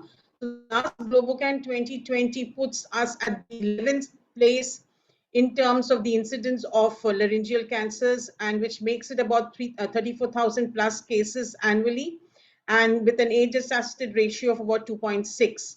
So what we will be discussing today is T3N0 laryngeal cancers, which means that in the glottis, it is limited to the larynx with invasion of the paraglottic space or inner cortex of the thyroid cartilage with or without fixation of the cord. For the supraglottis, it is limited to the larynx with invasion of the pre-epiglottic space or postcricoid area or inner cortex of the thyroid cartilage with or without fixation of the cord. And in the subglottis, again, it is limited to the larynx with invasion of the inner cortex of the thyroid cartilage with or without fixation of the cord. And of course, we have no regional lymph nodes in this particular entity. Now, to begin with, I think it is better to know about the nodal involvement because that helps in planning of treatment. And we do understand that supraglottic cancers have a higher propensity for lymph node involvement than glottic cancers. And of course, it is also stage dependent. Now, while considering various treatment modalities, we have to consider patient factors, tumor factors, and treatment factors, and they help us in deciding what would be the optimal treatment for a candidate. And the endpoints of interest are equally important because we have to look at good disease control, and especially today, preservation of organ and function. So the known facts about laryngeal cancer is that we have to have optimal staging and investigations for evaluation and decision making. Patients with T3 cancers actually can have several options for treatment. We can have various organ preserving surgeries or radical surgery versus concurrent radiotherapy as the backbone and have it clubbed with concurrent chemotherapy and perhaps with outcomes that are equivalent. Organ preservation is not the same as function preservation. Functional rehabilitation for optimal disease control is important. And we also need to consider the long-term toxicities of organ preservation.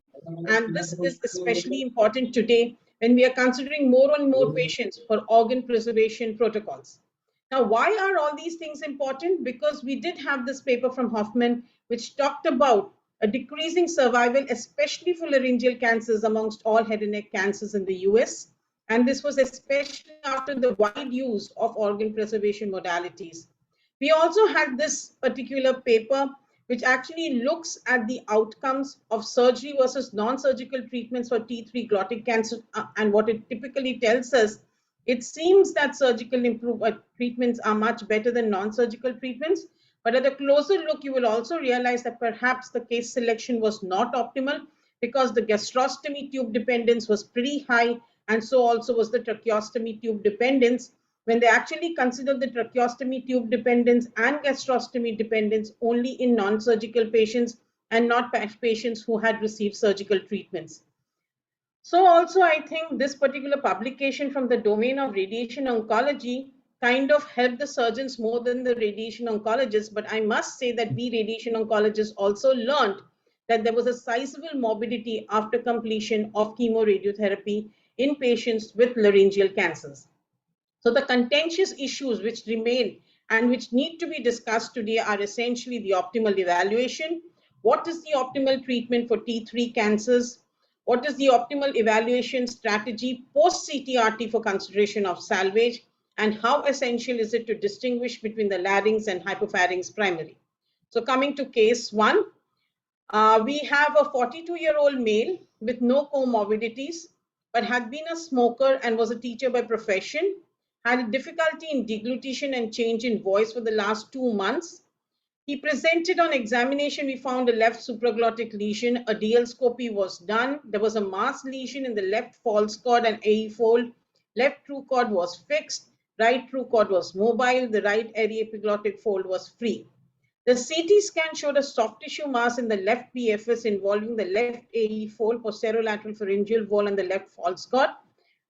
The involvement of the thyroid cartilage was query, not very well appreciated on the scans. And finally, when we reviewed it with our radiologist, it was only commented on as sclerosis. There was no definite erosion appreciated. The patient also underwent a CT thorax, which was a non-contributory.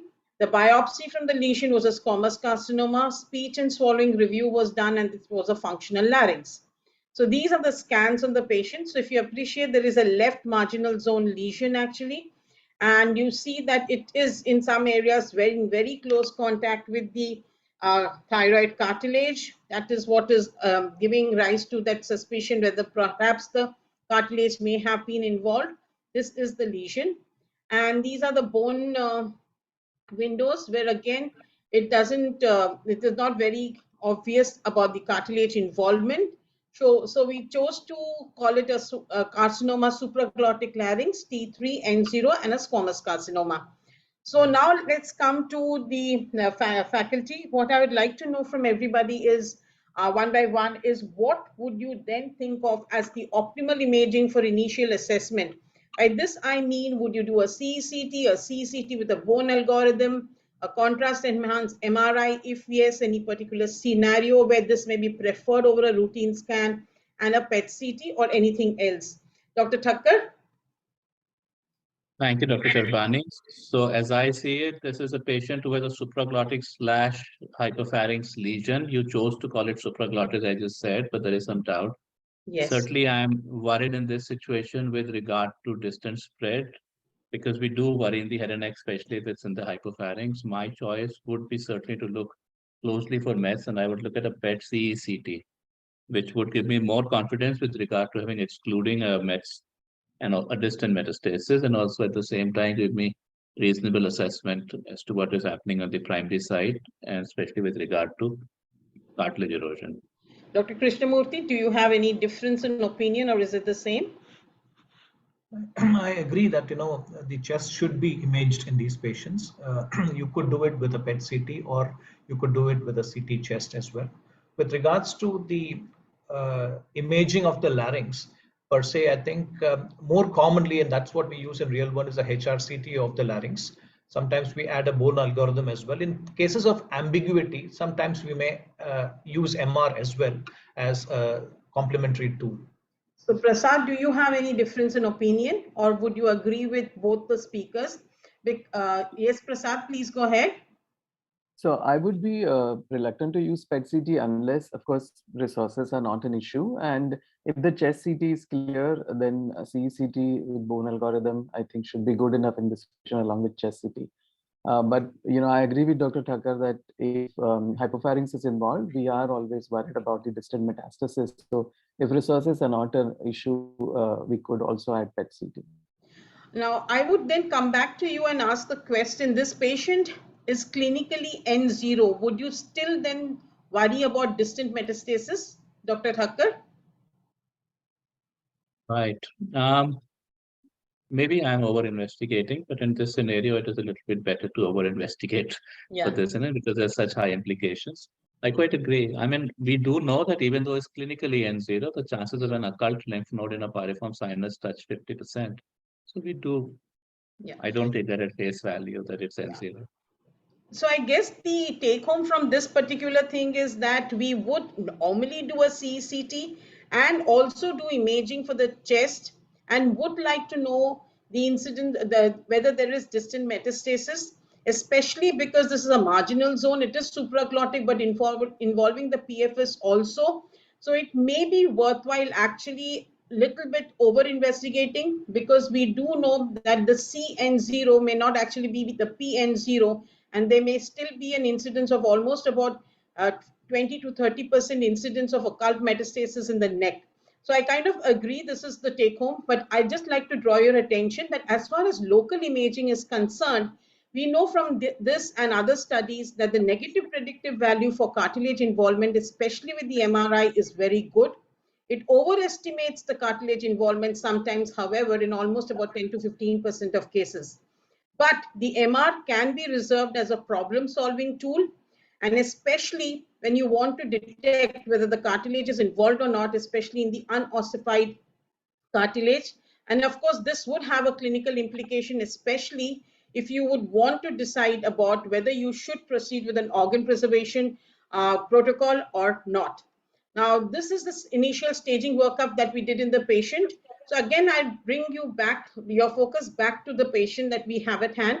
So would the initial staging workup, would you also a modified barium swallow, a watered swallow, and a video functionality of the larynx before going ahead with treatment? Dr. Krishnamurthy? That's a very important aspect. And as I saw the images, I think it seemed a little bulky lesion, although you did mention the first slide that the function of the larynx was preserved. Obviously, we would do a DL scopy to map the exact extent of the lesion to know. Now, there was little ambiguity whether to the extent of involvement of the pyriform fossa. So that is something that I'll be keenly interested in. The other thing is, of course, we will send it to a speech language pathologist for a formal assessment. Of course, modified water swallow test, they do it as an outpatient procedure. In case there is any doubt, then they would possibly go in for either a fees or a modified barium swallow as per the requirements to just check whether there is any aspect of penetration or aspiration. Because even though the water swallow test may be negative, there could be a small percentage of patients who could have a silent penetration or possibly aspiration. So these are my few points. Thank you, Arvind. Prasad, do you have anything else to add? Yeah, I completely agree with Arvind that fees, I think, plays an important role because especially in patients who have negative modified water swallow test, but are having silent aspiration, are the ones, if offered radiotherapy, then they do poorly. So it's critical that we find out what is the exact functionality of these patients. And if again resources are available, I would always prefer DL scopy for, of course, checking the cord and fees in these patients. So I guess the take home from this is the fact that despite the outpatients evaluations, it would be important wherever resources are available and the expertise is available to also do an objective evaluation for the functionality of the larynx. So I would then like to ask Prasad to comment on this as the indications for non-surgical organ preservation. So I'm giving you these options, Prasad. Do you think non-surgical organ preservation is possible in all these 6 conditions, or would you prefer some conditions over the other? Yeah, so now patients with fixed cord, poor laryngeal function, or large bulky tumors, I'm not very comfortable with doing organ preservation, non-surgical organ preservation. But T3 with mobile wards with small paraglottic extension, I don't think is a problem. Fixed cords, again, as I mentioned, if the laryngeal function, especially bilateral cords are fixed, I don't think we can even consider organ preservation in these patients. In unilateral, if the other cord is compensating, then that could be considered depending on how the functionality is. Involvement of the inner lamina of the thyroid is a little tricky area, and I think a detailed discussion with surgical oncologist at that point would warrant, because along with this, again, we have to consider functionality, the size of the tumor. I'm again not very comfortable dealing with large bulky tumors, say more than 2.53 cc's in this area with organ preservation protocol. T4A, of course, with thyroid involvement, no doubt about it. It will clearly go for surgery. Exolaryngeal disease, again, surgery. And any functional larynx? Sorry, I didn't. So I guess I don't this know. would fit in with your thing of having a bulky tumor, but a functional larynx. You would still be a little Okay. worried about considering for Yes, non-surgical yes. organ. Yeah. Dr. Thakkar, when would you send this across to either Prasad or me? Are you comfortable with considering non-surgical again in the same thing? Do you agree with what Prasad has said so far? So no, I would have some disagreements, but these are points of opinion. So yeah, we won't send them across. We would always discuss them together. Number one, in the functionality assessment, I would obviously also assess for airway. And today we would assess our patients not necessarily by direct laryngoscopy, but preferably by fiber optic laryngoscopy because it gives you a good functional assessment of everything. But moving on from there, Prasad said that he would be most comfortable with organ preservation with the T3 with mobile cord, paraglottic space involvement. This is one situation wherein, yes, so non-surgical organ preservation is very feasible, but surgical organ preservation is also very feasible. So here we get very, let us say, animated and about which way to go forward with.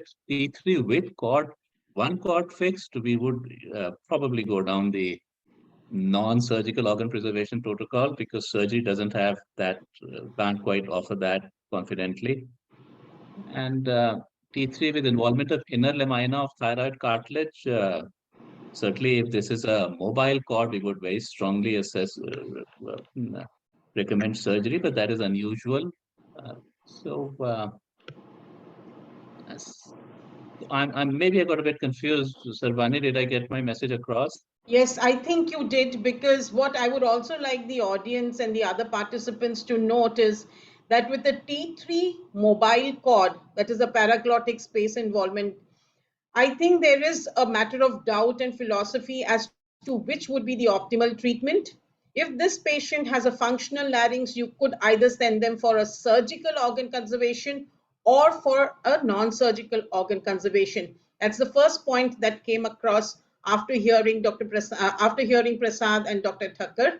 The other thing is with T3 with cords fixed, I don't think we are going to be taking this patient up for non-surgical organ preservation because perhaps this patient may have a higher tendency for aspiration and problems thereafter.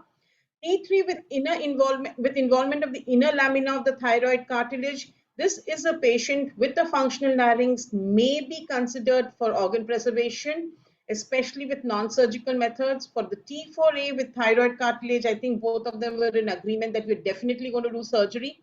T4A with exolaryngeal disease through the thyroid membrane, I think Prasad said he's going to consider he's going to consider surgical approach. Dr. Thakkar, I didn't get your message about this one. I didn't go down that far. T4A tumors with exolaryngeal disease through the thyroid membrane. So this is an interesting subset. These are patients who may not be having thyroid cartilage involvement, but are nevertheless T4 because they have extra thyroidal extension. They're obviously extensive tumors. If you go by basic principles, lack of cartilage involvement does give you hope that radiation could be an effective measure there, radiation supplemented with chemo. And though this is T4A, if the patient's threshold for organ preservation was very high, we might offer organ preservation here. Arvind, would you like to say something about this? Yeah, I think as Dr. Thakkar said, this is a very interesting subset. And of course, the considerations are there, whether he really, how motivated is the patient and how functional the larynx is. I believe that if the larynx is functional, there's just one another option of going the induction way. So you give induction chemotherapy a couple of cycles. If there is a response, and of course you'll have to closely monitor these patients because some of these patients can sort of progress, but we've actually managed some of these patients, this cohort of patients of exolaryngeal disease with the induction approach. Some have responded well, and we have gone the organ conservation way with the non-surgical organ preservation protocols for these patients. But again, the traditional teaching would be to go in for a laryngectomy. That would be a safe, but it warrants a multidisciplinary discussion. We'll have to keep the patient and the family engaged, and we'll have to closely monitor these patients because there could be some times in which the patients would have some possible airway compromise at any point of time. So we'll have to be very, very cautious, and this is an additional option, worth considering if the patient is strongly motivated and the larynx is functional. Thank you. So would you like us to look at the chat box at this stage, or should I just keep proceeding? James? Your call. Why not look at the chat box? Because I think there were some comments, but they are kind of in agreement with what we have already discussed. One is about the MRI being a problem-solving tool. Then there is something to do with age is very important, is what agree with it completely. General condition is more important than age. Again, agree to that. And I think, are there any other comments? We can take these later on, ma'am. After we have discussed, fine. we can Okay. take. Yes. Okay, Thank you. fine. Thank you. A couple of other things about this patient that you sort of alluded to was, of course, that he's 42 and he's working as a teacher. Yes. And that does put pressure on all of us to look at organ conservation because, I mean, his livelihood depends on it, really. So, yeah, I mean, otherwise, looking at this patient, which is in very many ways a doubt between hypopharynx and supraglottis, and where there is also a situation wherein there is some doubt about cartilage involvement, I would be not too comfortable with organ conservation, but having discussed all these issues with the patient and his personal situation, I would probably go down the organ conservation road. Okay. So just going further on this discussion is, I just bring your attention to this publication, which I have already shown you in the beginning, which showed us that perhaps organ conservation may not be for all patients. And this is another publication, again, based on the SEER, on the NCDB database, 26,000 plus patient, 2,600 patients. And they did show that, you know, various other factors should be considered when talking about non-surgical organ conservation, especially for the T3 glottic larynx. And this is the outcomes for patients treated both the surgical. Now, considerations for upfront surgery and extent of surgery. I think most of the crowd is essentially surgical. So I would request both the surgeons on the panel to take this question up. So if you were to consider surgery for this patient, what would be the extent of surgery? And you've already, if you want me to show the scans again, I can do that, but I'm sure that both of you would have noticed the scans. So Dr. Thakkar, please. Yeah, you could put the scans up because the audience can sort of look at that and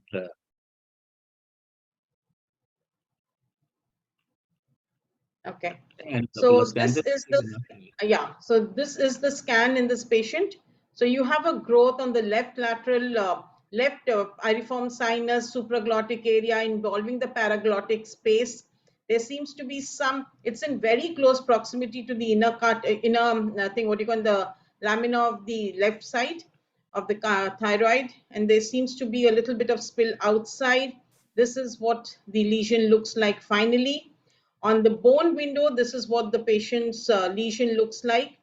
And there still seems to be some kind of sclerosis of the inner lamina of the thyroid cartilage.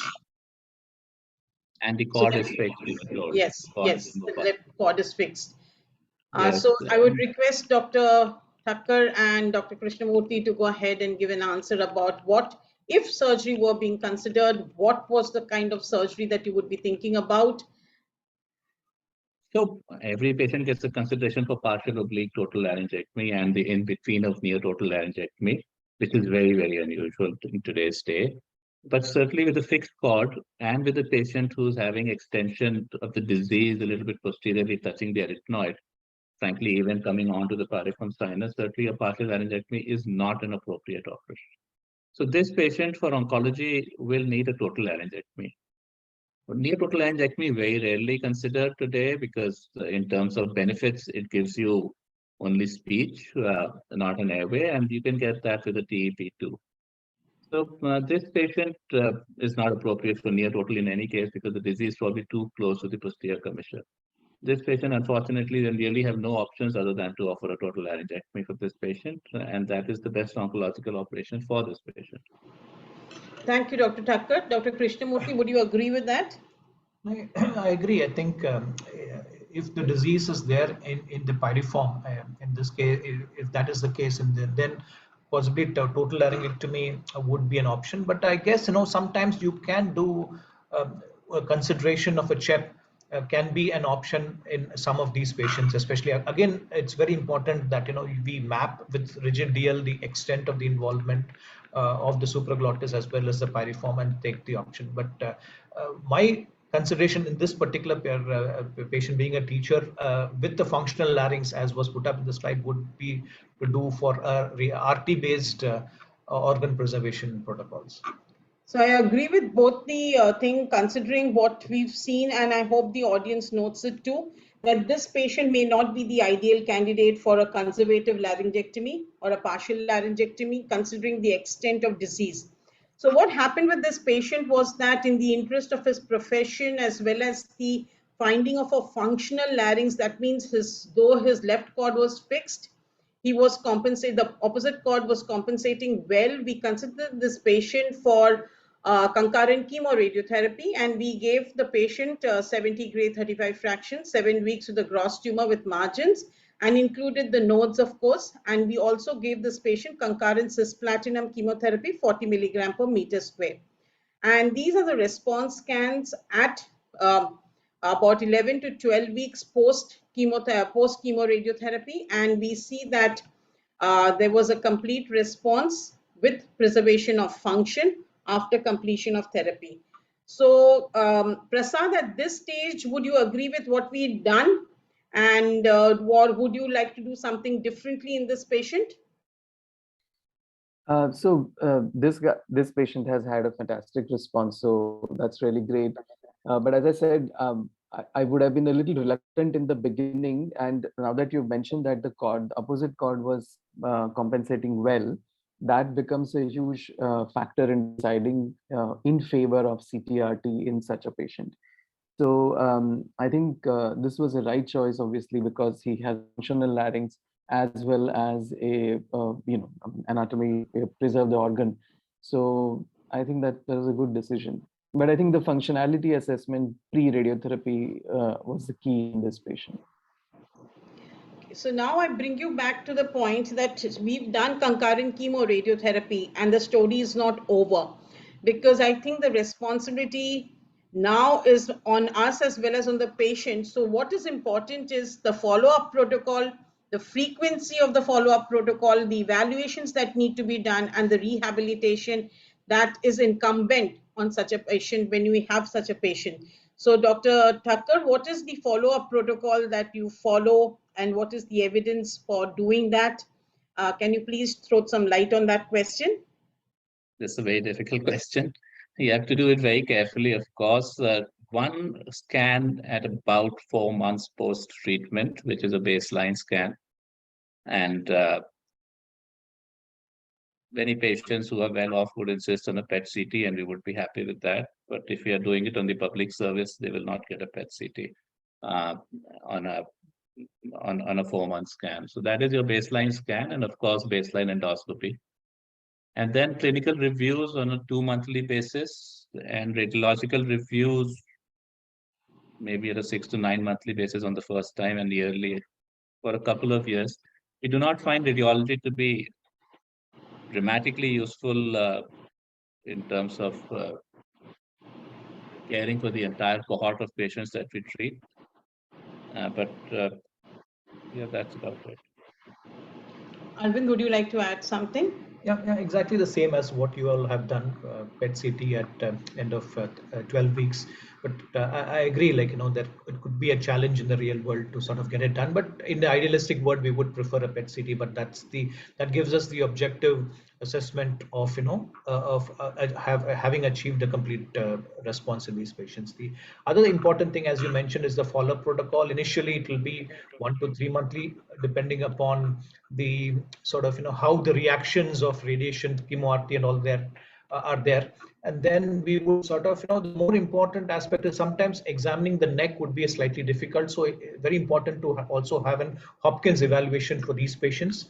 And based on symptomatology, I think the evaluation would the intensity of follow-up could be anywhere between 1 to 3 monthly. I agree, the follow-up imaging we will do at about 6 monthly initially, and then subsequently on a yearly basis. Also, you will have to check the thyroid functions maybe at the end of a year to check on these patients. But But the larger point is clinical neck examination may be difficult, depending, of course, on the reactions for radiation therapy. Very important to do Hopkins, and also we'll have to keep following the patient has to keep following with a speech language pathologist for rehabilitation of the voice and swallow in case there are any other compromises that have happened during the course of this intense treatment. Prasad, would you like to add anything else besides what the surgeons have told us? Do we do anything else that's a little different, or do you want to add anything more besides what the surgeons have already told us? So after the baseline post-treatment scan, I generally call the patients every 3 monthly for a fiber optic endoscopic evaluation and a 6 monthly scan. Along with that, of course, speech therapy evaluation, and that goes without saying. But what I find most useful in our patients is a very rigorous physiotherapy protocol in these patients where we lost you, insist Prasad. on daily neck massage in the. Can you hear me now?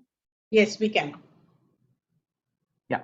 Sorry about that. I was saying that I would do a 3 monthly endoscopic evaluation and a 6 monthly scan after the baseline post-treatment scan.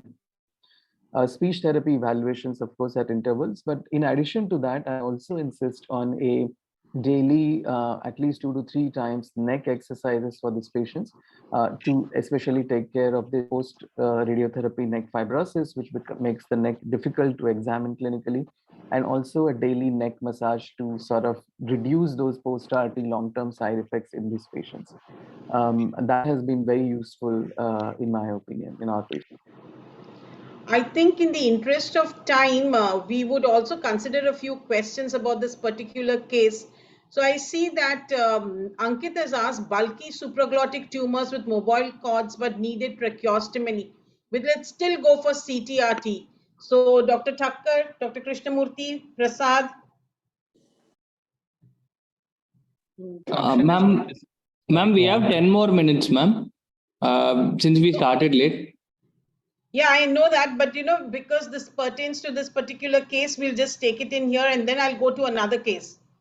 Okay, ma'am. Yeah, so bulky supraglottic tumor, the patient required a tracheostomy. I guess what you mean, Ankit, is essentially it's a mechanical obstruction, or is it because of a fix? No, it's a mobile cords. So there's mechanical obstruction, you've had to do tracheostomy. Would it still go for CTRT is the question that Ankit is asking.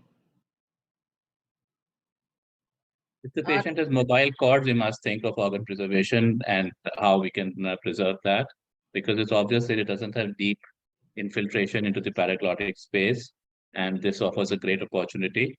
Bulky disease can be taken out by surgical organ preservation. That's certainly an option that very much exists, a consistent option. And yeah, the non-surgical options also exist, but it merits strong consideration if there is mobile cords. I think I would agree with Dr. Thakkar on this, that if these are mobile, if the cords are mobile and the tracheostomy is has essentially been done for this mechanical obstruction, you could still consider the patient for concurrent CTRT. But yes, there is a publication from TMS that also talks about using induction chemotherapy in this situation. But I think once you have a patient who has an indication for tracheostomy, don't waste time, go and do it, and then consider what's the best treatment for that patient. Anuja asks a question. Anuja, why are you asking this question? How do you decide on induction chemotherapy versus CTRT? And I think herein comes the important point that I was trying to make as my point 5 in one of my opening slides, was about the importance to distinguish larynx versus hypopharynx. Would you agree with me, Dr. Thakkar, Dr. Krishnamurthy, Prasad? Absolutely. Yeah, so if you have a bulky growth, you think it's mostly the epicenter is in the hypopharynx, I wouldn't mind thinking about doing going the induction way.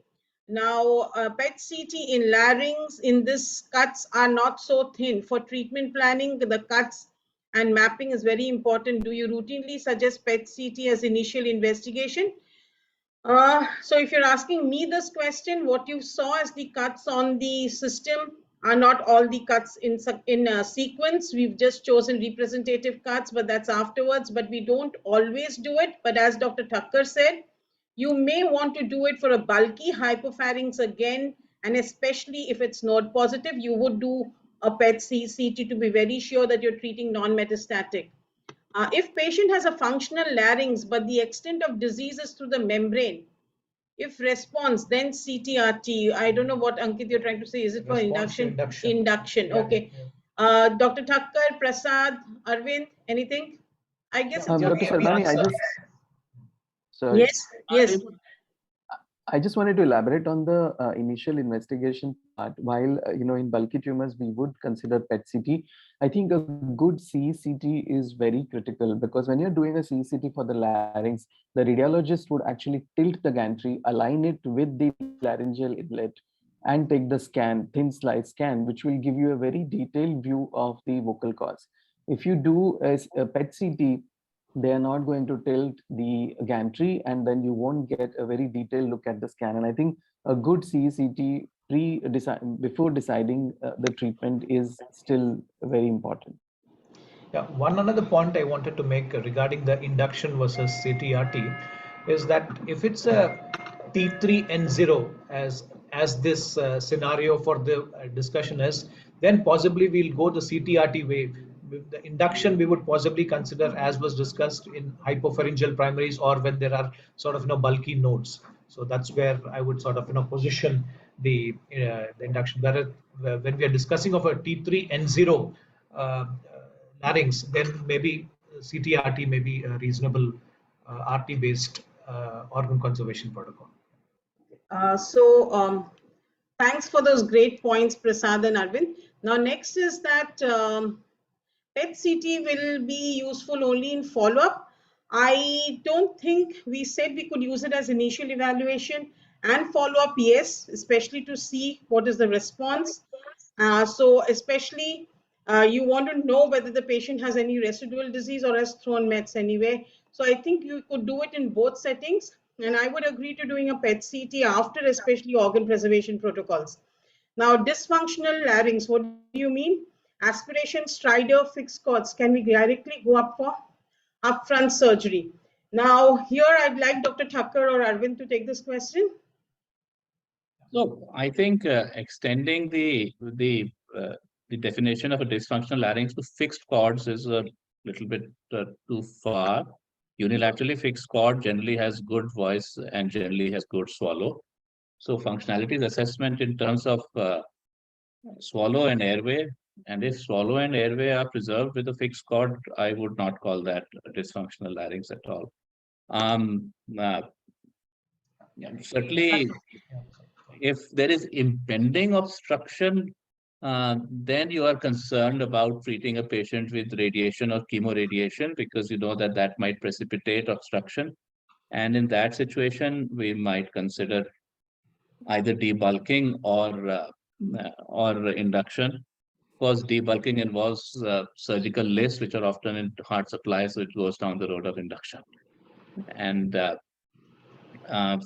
bad swallow function is a clear predictor that it would continue to be bad post chemoradiation. It would only get worse. So that is a clear indication for not going down that road.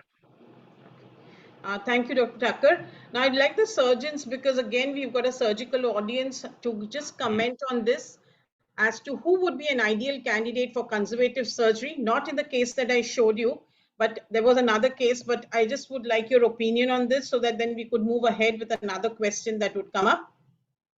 So the best candidate for conservative surgery is the candidate that Prasad said was a good candidate for non-surgical organ preservation. To me, if somebody has a mobile cord, that is a candidate for conservative surgery. And to our mind, if you have the choice between organ preservation, between surgical and non-surgical, you initially go down the surgical road if feasible, for the obvious reason that everything else is preserved for subsequent treatments.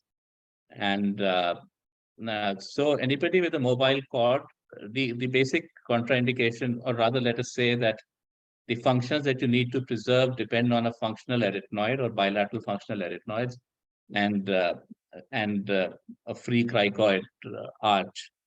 So basically anyone who has disease which is got mobile cords and anyone who has disease which is not dramatically impinging on the posterior larynx is a candidate, or the subglottis is a candidate for organ preservation.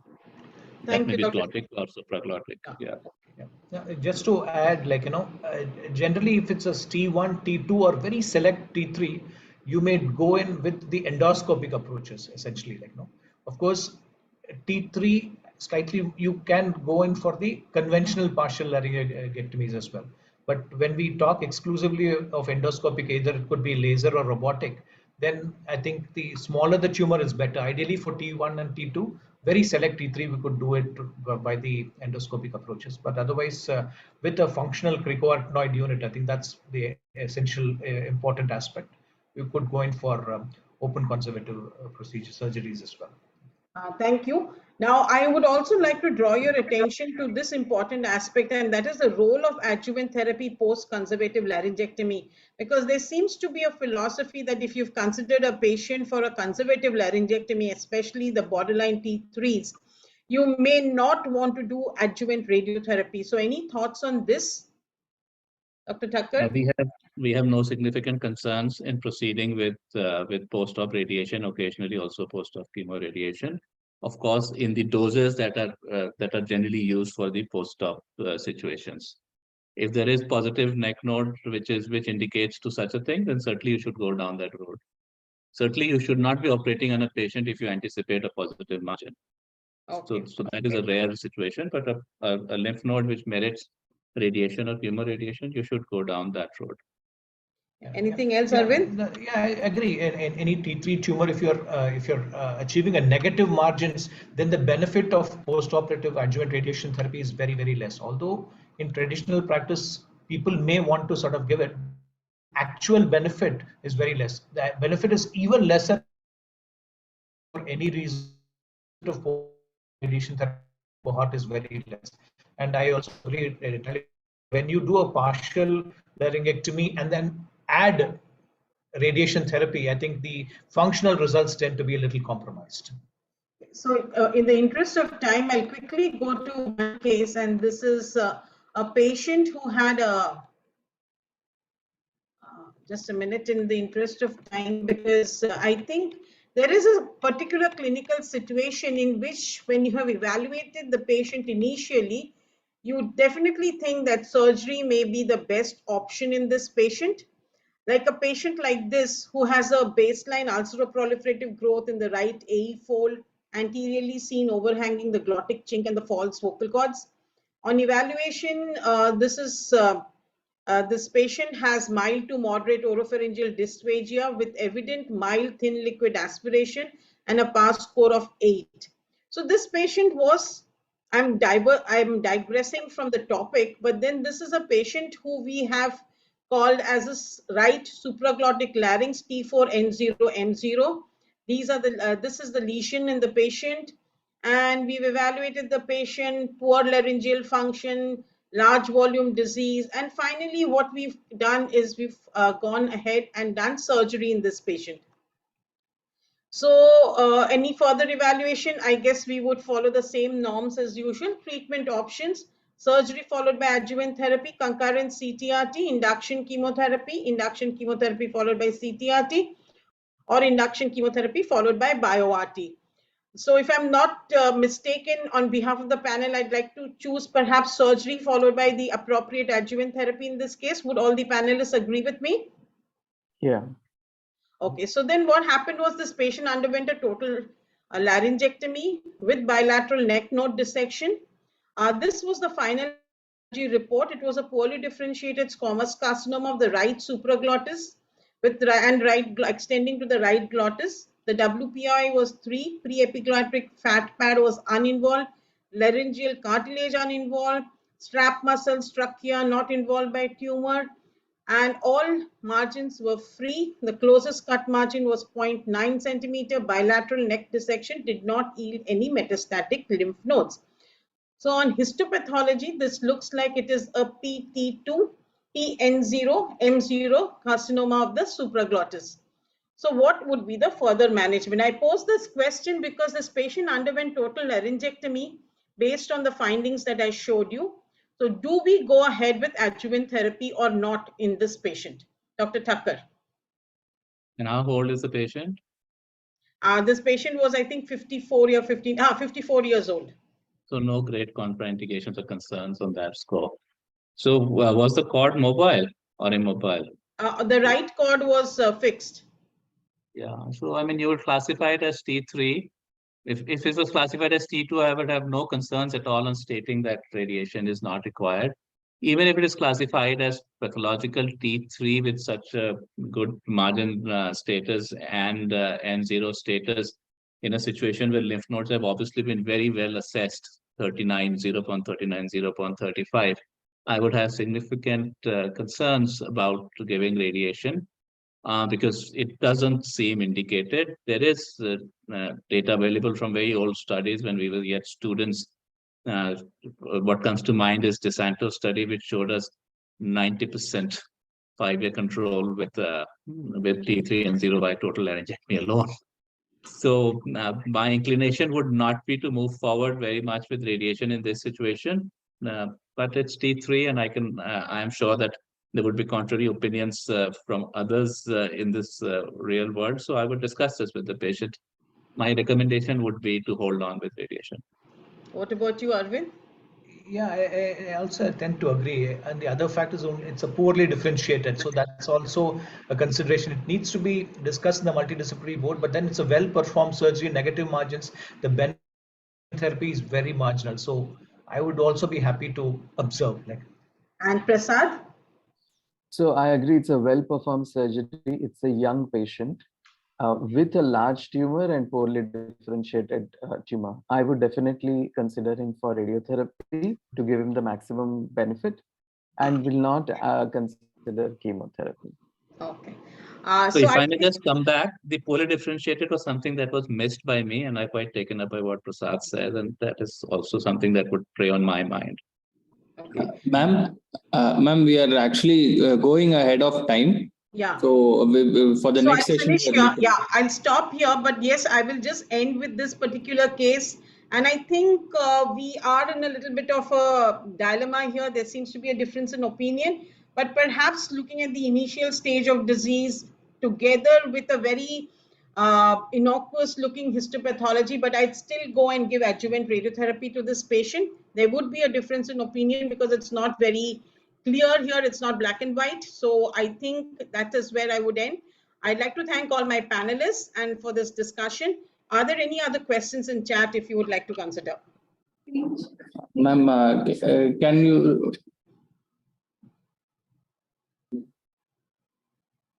Yeah, so what would be the pathological stage for this tumor? I think we would still call it a PT2PN0M0, and that's one thing. And yeah. And there is another thing, or is there a pathological stage of, I can't find, actually, no, you are very correct. When you look at it, they give you a PN stage, but they don't give you a PT stage. But I guess that simply means that you follow the same staging as you follow for the C staging. You're very correct, whoever this is. And Burhan had one question which was pretty long. Can selectively adjuvant RT be given to the neck PN positive after conservative laryngeal to prevent the morbidity and many times tumor factors not warranting adjuvant? Would Prasad like to take this question, or should I go ahead and answer it in the interest of time? You answer it. Okay, now the thing is that actually this is not conventional. We don't do it, especially in a case where there is piriform fossa and supraglottic involvement. But yes, there is some evidence, especially from studies like the AVOID, but they are mostly for oropharyngeal primaries, but not so much for the larynx. So I think we'll stop here. Thanks once again to the panelists and Poonam and her team for this question. Thank you very for this panel. Thank you very much. Thank you, Dr. Sharvani. Excellent discussion. Thought-provoking. Thank you. Thank you. Thank you, ma'am. And thank you, expert panelists, for giving us an overall perspective of management of T3M0 carcinoma larynx. So moving on to the next session. The next session will be on salvage laryngectomy. The expert panelist for this session will be Dr. Anil D. Cruz, Director of Oncology, Apollo Group of Hospitals, ex-Director and Head Tata Memorial Hospital, Mumbai. Dr. Deepa Nair, Professor, Head and Neck Surgical Oncology, Tata Memorial Hospital, Mumbai. Dr. Mitali Dandekar, Consultant Head and Neck Surgeon, Paras Cancer Center, Patna. Dr. Ankit Mawaka, Consultant Head and Neck Surgical Oncology, HCG Hospital, Mumbai. The session will be presented by Dr. Asim Mishra, Associate Professor, Officer in Charge, Head and Neck Surgical Oncology, Tata Memorial Center, Varanasi. I now request Sir to share his slides.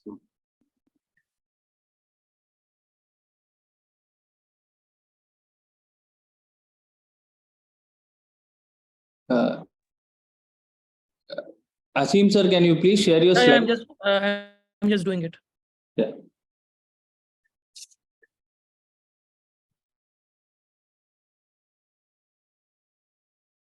Can you see the screen?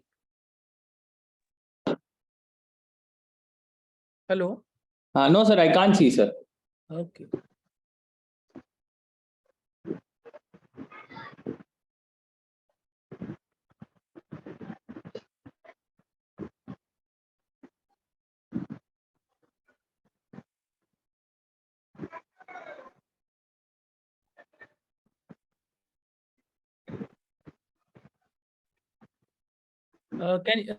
Can you make that share the presentation that I had sent? I'm having some problem.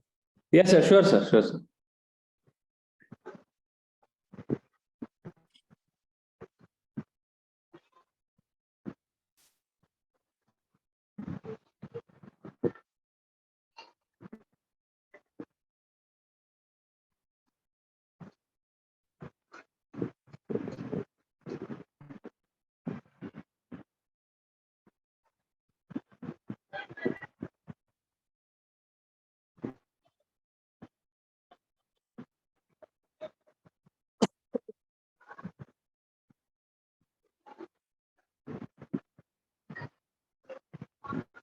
So good afternoon, everyone. And we have the panelists along with. So as I am presenting, I would request Deepa ma'am, Dikru sir, Ankit, and Mitali ma'am that if you have any points, please add on to them. So my topic is on operative techniques of salvage laryngectomy. Can I have the next slide? So what is salvage laryngectomy? So whenever a laryngectomy is performed after a curative intent treatment, that is radiotherapy or chemoradiotherapy, or it is operated for a residual or a recurrent disease, or post-treatment for a dysfunctional larynx, or a partial laryngectomy, or even after a transoral laser microsurgery. So all these per se comes under the purview of salvage laryngectomy. So laryngectomy that is performed after any curative intent treatment procedure. And in case of a salvage, the treatment options that are available with us are, now there are transoral laser resection. If a transoral laser surgery was done at the first attempt and a second salvage is being planned, that is also an option. Then most commonly one is the total laryngectomy. And there is also an option of re-radiation or chemoradiation in cases which are suitable. Not all, so these are very selective indications. Now, what we will be discussing about will be total laryngectomy only. So these are the indications why we have to do a total laryngectomy. This is mostly the oncological failure or organ dysfunction. This may be because of the treatment delay, volume of the disease, because of treatment failure, maybe because of various reasons, or dysfunction may be because of, there may be in the form of tracheostomy tube dependence, or airway edema or obstruction, or chronic aspiration, or a chondronecrosis, because of which a salvage laryngectomy may be indicated. Next slide. Yeah. So now these are the trial that was responsible, VA trial, which showed us the way for organ preservation. And it showed that induction chemotherapy can help in preserving the larynx. However, there were 36% of the patients in the organ preservation arm, which later on went ahead to total laryngectomy, and they required a total laryngectomy. And almost 29% of them were within 3 months of completing radiotherapy. The next trial, that was the RT-OG trial. Even that, with organ preservation, 25% of the patients required total laryngectomy. And that is the reason, as we are going into more and more into organ preservation, more and more patients will be treated by a definitive chemoradiation. And whenever there will be a treatment failure, more such patients will be requiring a salvage laryngectomy. And that is one of the reasons that the surgical complications needs to be addressed. Why we are discussing salvage laryngectomy is because of these reasons, that as we go for organ preservation, there are certain fallouts, there are recurrences, there are failures after treatment, and that is why those patients require a total laryngectomy. And the challenge is, this may be the only last resort of cure for the patient, and that is why this is a challenge. Many a times we are not aware as surgeons what treatment may be given. Whenever we are in the same institute, we are able to follow up the patient. We know what the disease was, how much dose was received, what was the skin condition, and how we were managing it. But when we do not know it, at times the presentation becomes late. In a post-operative lymphedema is a challenge. There's post-RT tissue, which is fibrotic, scarred, which leads to poor wound healing. And post-chemoradiotherapy, most of the patients that fail, either because of aspiration or because of any airway complications or anything, those patients most of the times have a poor oral intake as well. And that is why they have a malnourishment, which is very common. So now we are dealing with two problems: a recurrence, post-RT complications, and a malnourishment, which adds on to the morbidity of the surgery. And these factors together lead to poor wound healing and a lot of complications. Next, please. So whenever we are planning a salvage laryngectomy, our primary principles are achieve a good oncological resections. First, in the term of tumor-free margins, and next, a good nodal resection if the nodes are positive. The second part is a good pharyngeal reconstruction to achieve a watertight seal. And third is to have a post-operative speech rehabilitation. After the surgery has been done, the patient has a good speech, patient is able to swallow, and to get to that level, that rehabilitation is the most important thing that we are supposed to follow. The factors that affect the outcome in a salvage laryngectomy, so I've divided into modifiable and non-modifiable.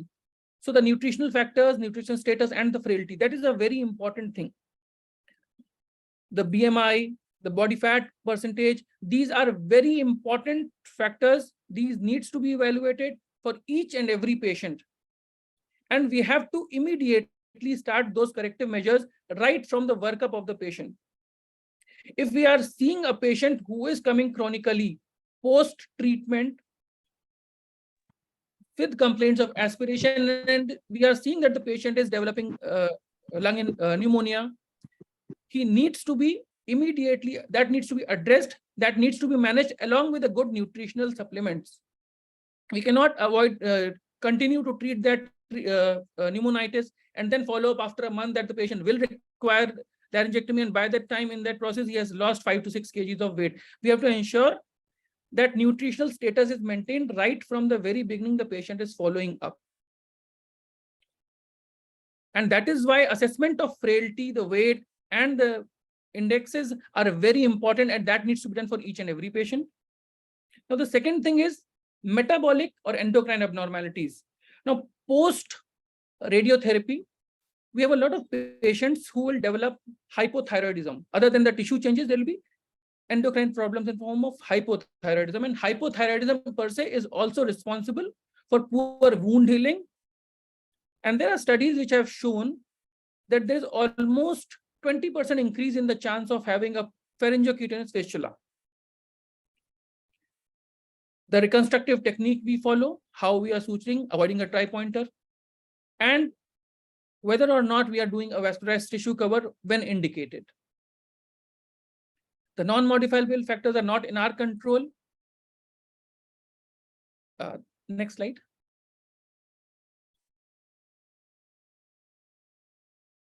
So the first, after your entire planning, when we are considering the patient for treatment, the first few things that we need to assess is the skin condition. And most of the times when we have a post radiation or post treatment neck, we have a lot of fibrotic neck.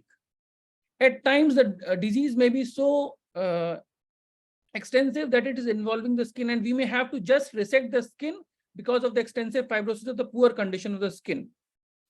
So whenever we are raising or planning a skin flap, it has to be meticulous to avoid causing any thermal damage. Whenever you are, we should avoid using a cautery or thermal diathermy. That is very essential. And whenever required, please excise the skin along with to avoid any post-operative charring of the skin. Next slide. So now preserving the vascularity. Once we have raised the flap, now preserving the vascularity of the larynx, preserving the vascularity of the flap is very important. More importantly is we also have to preserve the vascularity to the thyroid tissue.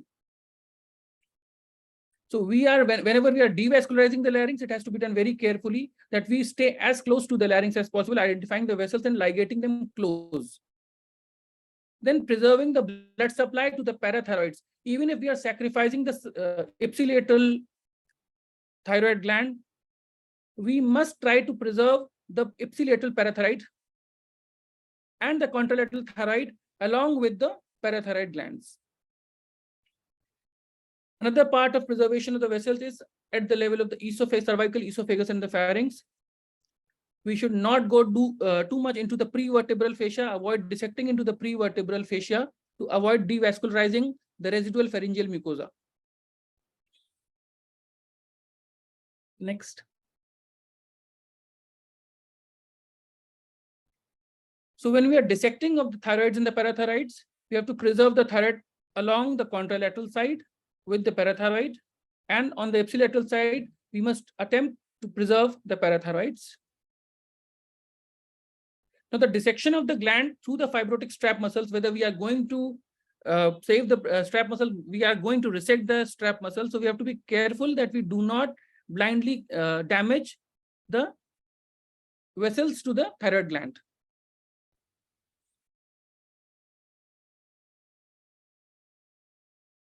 So when we are entering or making a laryngeal entry and taking the mucosal cuts, now this is the time when we always tend to be overzealous. We must take adequate margins to resect, but we must also examine the surrounding mucosa for any hyperplastic ulcers. At times, we may be having a disease on the right side, but then on the left side, we may have or some hyperplastic lesions. So those hyperplastic lesions, if they are there or some ulceration is there, which is not suspicious, must be sent for frozen section before taking or resecting the entire margin. We have to be careful that there is mucosal edema. And when we are taking a cut, we must use a cold instrument in form of knife or stiles to take the margins rather than directly using the cautery, because the diathermy is going to have some lateral thermal damage and the tissue at the margins may not be healthy. So we must always ensure with mucosal cuts, we are taking a supported mucosa. We must achieve a negative margin. This not only impacts the survival, but it is also important for your closure. We cannot have a tumor at the margin and then close it, because that is not going to heal. You have to go wide around the tumor for the mucosa as well as at the soft tissue margins. And so in the specimen that we can see, there is a lot of post-RT edema. This extensive edema will always make it difficult to assess the margins. And therefore, we must always get a frozen section, especially in a salvage cases, because we may have a subcutaneous or a submucosal disease which is extending and we may miss it. And therefore, use the frozen section judicially in these conditions. Next. Now coming to the second most important part, I'll say, is the pharyngeal reconstruction, because most of the complications are associated with a pharyngocutaneous fistula. So whenever we are taking a case of a salvage laryngectomy, we must be prepared for an unexpected loss of mucosa. There may be an extensive resection. We may be planning a primary closure. And when we opened up, we see that the disease is creeping onto the lateral pharyngeal wall, and we have to resect that extra tissue. Now, those tissue, especially in a case of a salvage, will not come in a primary closure. We cannot have a tight closure in a case of a salvage laryngectomy, or in any case for that matter. So that assessment of the residual mucosa has to be there, and we have to be prepared that there may be an extensive loss or an extra loss of skin. And we may have to put in a pedicle flap or a free flap in those cases for a neopharyngeal reconstruction. Now, this additional flap or tissue is very important, not only for reconstruction or closure, but also for a post-operative swallowing function, because a tight closure will develop stenosis and cause a dysphagia later on, or a stenosis later on. So now, whenever we are taking or closing the larynx, pharyngeal closure, we should avoid any tri-pointers, and we must always consider to put in a vascularized flap. Now, it is not yet proven. We are having a trial, running a trial right now with PMMF for overlay PMMF in salvage laryngectomy cases. However, there is a meta-analysis which has shown, please, next slide. Next one. Yeah. So we have a meta-analysis that has shown that using a pectoralis major myofascial flap has helped in reduction of the pharyngocutaneous fistula of 28% versus 10%. And the number needed to treat to prevent when fistula is 6. So you have to do 5 additional pectoralis major flaps. Now, there are other flaps that are available to us.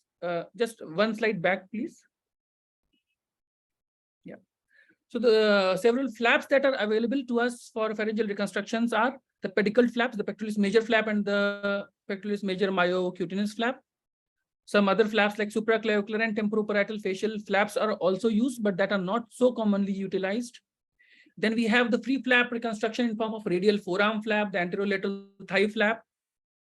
In case we have the entire circumferential loss of the mucosa, then we have the free jejunal flap. However, the most commonly utilized flap is the pectoralis major myofascial flap because of 2 reasons. The one is in a post-radiated neck, the vessels are, it is difficult to get and dissect the vessels because of the fibrotic tissue. So the outcome with the pectoralis major myofascial flap is better as compared to any other flap. Next slide. Next one. Yeah. So now there is a study again for the same, that they have compared the primary closure with free flap versus PMMF. And they found that the mean duration of fistula with primary closure in a salvage laryngectomy was of 14 weeks, 6.5 weeks, and 9 weeks. So definitely a pectoralis major myofascial flap helps a lot in preventing a fistula. Now, another important point which is associated with a increased rate of pharyngocutaneous fistula is hypothyroidism. Now, this was by Roscoe et al., and they evaluated post-operative hypothyroidism. How many patients were developing post-operative hypothyroidism? And patients who were encountering post-operative hypothyroidism, they have 47% chances of developing fistula as compared to 23% in euthyroid patients. So therefore, it is very important that we are optimizing the hypothyroidism in all patients. We have to ensure, and in cases that are suspicious of, we may also consider starting patients on thyroid supplements post-operatively.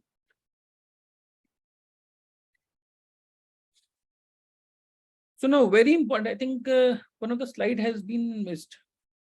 Okay, that's fine, that's fine. So the patient counseling in the pre-operative period is very important. We have to understand, we have to counsel about the margins, the poor wound healing, the expected post-operative complications to the patients. We have to work up the patients. We have to ensure that whenever we are taking a patient for a salvage laryngectomy, we ask the previous surgeon or the physician who has treated about the previous mapping of the disease. How was the disease mapped at the first instant? What was the extent of the disease? What was the dose of radiation that was given to the patient? So that we are able to plan a resection. A disease which was amenable for a small resection. Suppose it was a T1 disease at the first instant and he had received a radiotherapy, narrow field radiotherapy, and there's a recurrence on the opposite cord which is very small. Now, such patient might be salvaged using a transoral laser surgery. He may not require a total laryngectomy and we may preserve. But for that to take place, we have to ensure and know what was the disease at the first instant. Now, second part is the speech therapy. Now, Madam Sarbani ma'am very well encouraged about the speech evaluation. Now, speech evaluation is very important in salvage, prior to salvage setting also. Because you can start the patient for training of esophageal speech from the very beginning. Before you are planning the patient, while you are planning the patient, you start the patient on esophageal speech. That is going to give a backup speech to the patient. And it also helps in developing a good tracheoesophageal voice. The second point is adequate optimization and evaluation. So all the comorbidities of the patient should be optimized. Glycemic control, any comorbidities in form of hypertension must be optimized so that there are no post-operative events which may further worsen the outcome. Optimization of hypothyroidism is very essential, that we have seen. Now, there is meticulous surgical technique for patients in a salvage setting, adequate tissue handling, no extra cutting or using the cautery at the edges or damaging the mucosa, so that there's a proper closure. And the non-irradiated tissue for reconstruction, especially in cases where we consider that the tissue was very bad, the compliance of the tissue was not very good. In those cases, an addition of reinforcing a suture line with a pectoralis major myofascial flap may help. Thank you. Deepa here. Yes, ma'am. Yeah, I think very comprehensively and very well put, the whole indications, the procedure, everything was very well done, all the precautions which need to be taken during a salvage laryngectomy. I just have a point to be made that when you are starting the case, this is for beginners. If you take a case for a salvage laryngectomy, especially for a case which was a hypopharyngeal primary previously, be very careful with and explore the prevertebral fascia medial to the carotid in the first instance. Most of the time we find that either for postcricoid or hypopharyngeal cancers, there will be a lot of infiltration out there or a lot of fibrosis, which may preclude your surgery. So you don't want to commit to cuts of by skeletonizing the larynx and then realize that the larynx is stuck to the prevertebral fascia. So your first point, especially in salvage cases, would be to explore the root of the neck and the prevertebral fascia before you go ahead for the other steps of surgery. Another point I wanted to add, ma'am, I missed in that slide was, so whenever we are using the with tracheostomy, so whenever we are planning a tracheostomy, we have to have a high tracheostomy. Now, this needs to be instilled from the very beginnings that we have to have a high tracheostomy. And despite that, at times we get a low tracheostomy. So now whenever we have a low tracheostomy, we have to mobilize the trachea to have the adequate height of the stoma. Otherwise, the sunken stoma is going to have complications in the post-operative period, and that needs to be taken care of. I think that's a very valid point, and also a point about recreating the stoma, especially in a tracheostomized patient, is there will be a lot of skin edema.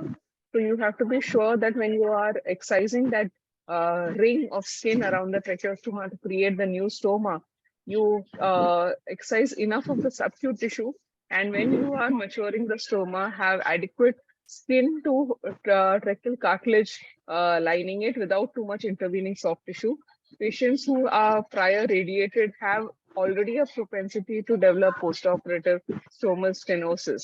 So small measures to prevent this during surgery will help go in a longer way.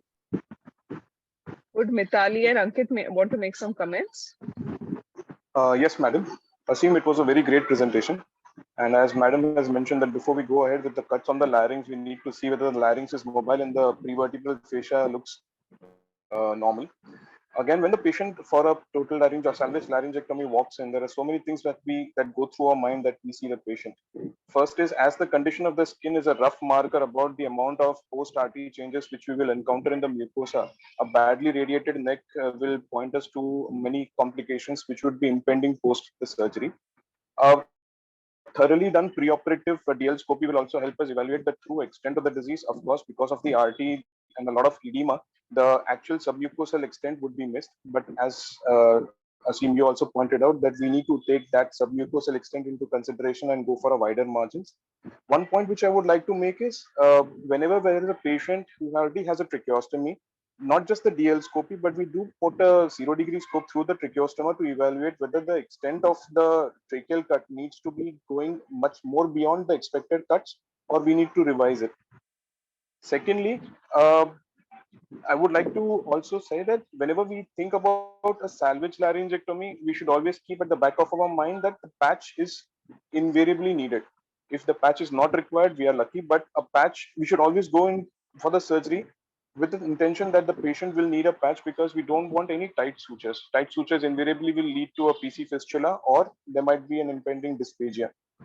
Along with that, a detailed evaluation of a PET CT scan along with the radiologist if possible to tell us the exact extent of the disease. And if possible, as you said, that a pre-operative imaging, a pre-CTRT imaging if available and a pre-CTRT disease extent if available would be of great help. And the last important thing which you also pointed out is a salvage surgery always means frozen section because submucosal extension, especially in a post CTRT case, a frozen is required to avoid any undue positive margins, which will definitely again give rise to a recurrence or a PC fistula. I think Mitali ma'am is there. She is not able to speak. James, can you unmute Mitali? In the meantime, we can take some questions from the chat. Ma'am, you can unmute yourself, ma'am. From there only. Ma'am, you are unmuted only, ma'am. I think some problem from your side. No?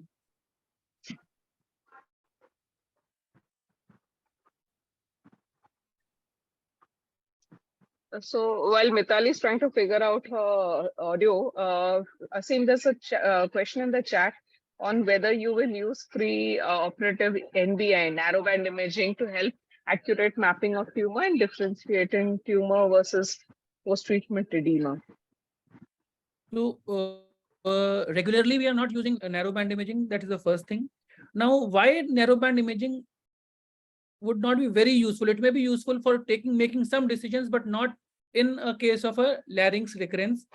Reason being, we have a very edematous and post larynx with the post RT changes.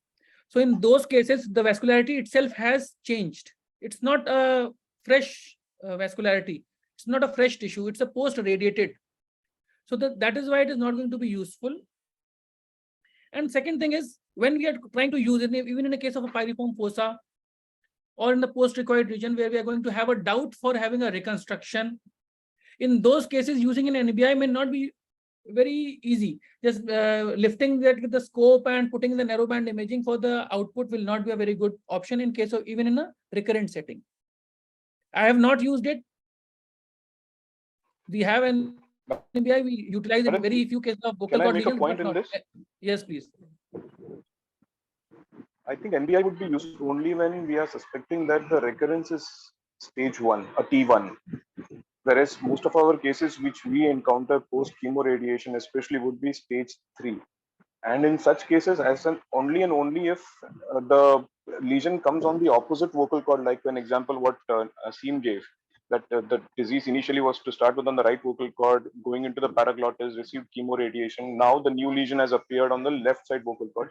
On that sense, definitely NBI would help. But in cases where there is a recurrence itself is staged as stage 3, NBI probably might help only in picking up a biopsy, a guided biopsy. But for treatment point of view, I don't think NBI would be of much help. So, my take on NBI, Deepa here. So my take is that especially for hypopharyngeal cancers or supraglottic cancers who have a residual disease, again, there's going to be a significant edema. You can use the flexible TNE scopes, that is the transnasal endoscopy scopes of Olympus, rather than using rigid scopes, and you can use the NBI function in them. But most of these patients will have some problem with pooling of saliva. And the moment you have a lot of saliva over the mucosa, the narrowband function does not come out very well. So that may be a big problem when you're using it in the salvage settings. Unlike a small laryngeal lesion, like Ankit very well said, which you're suspending under the ML scope and then doing it, that may be easier to check on NBI. But when you have a larger lesion in the supraglottic or hypopharynx, the pooled saliva or the edema may itself obscure a good assessment by narrowband imaging. Mitali, can you, is it possible to unmute?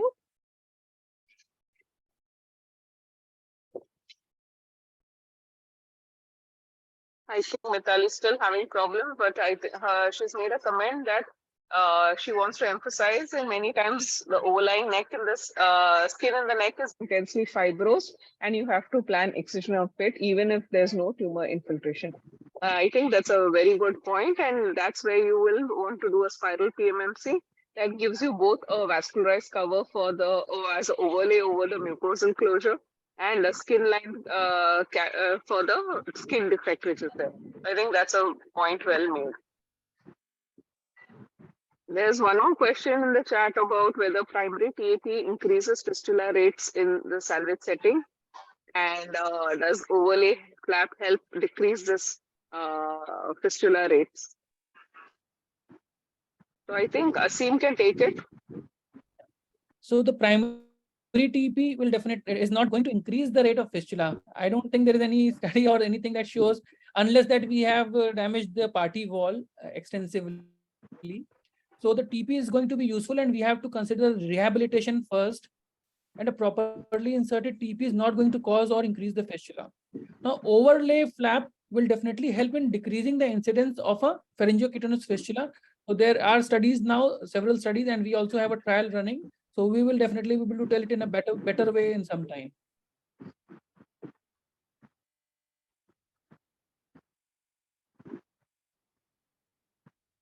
Madam, can I ask you one question? Yeah. So in your experience in patients who are undergoing salvage laryngectomy where there is a circumferential loss and you need to put in either a tube PMMC or a tube ALT or a jejunum, in such patients, would you like to go ahead with primary insertion of TP, or would you like to wait and then consider giving option of electrolarynx or option of secondary TP? So most of the times when the patients are undergoing circumferential resection, especially in the salvage setting, I would not really be in a hurry to put in a primary TP in these patients, because for the sole reason that the healing is going to take some time. And most of the times we counsel the patients, if they've healed well, then we would either go for a secondary TP or a electrolarynx in those patients. That said, that nowadays, when we counsel patients thoroughly, our rate of patients asking for electrolarynx upfront has proportionately increased over time, because they are not willing to, one, electrolarynx are available much more easily, and patients are not very willing for repeated TEP changes, which they have to be counseled right at the start, that if there's a recurrent cause. So a lot of patients may then choose upfront electrolarynx in those situations. But still, we try and offer primary TEP as a first choice for these patients, for most patients.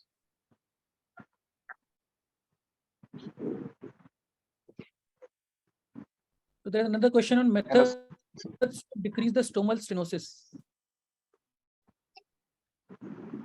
So like we've talked about, the stomal stenosis is going to happen more commonly whenever you have post-RT changes. So one of the best ways to reduce it during surgery.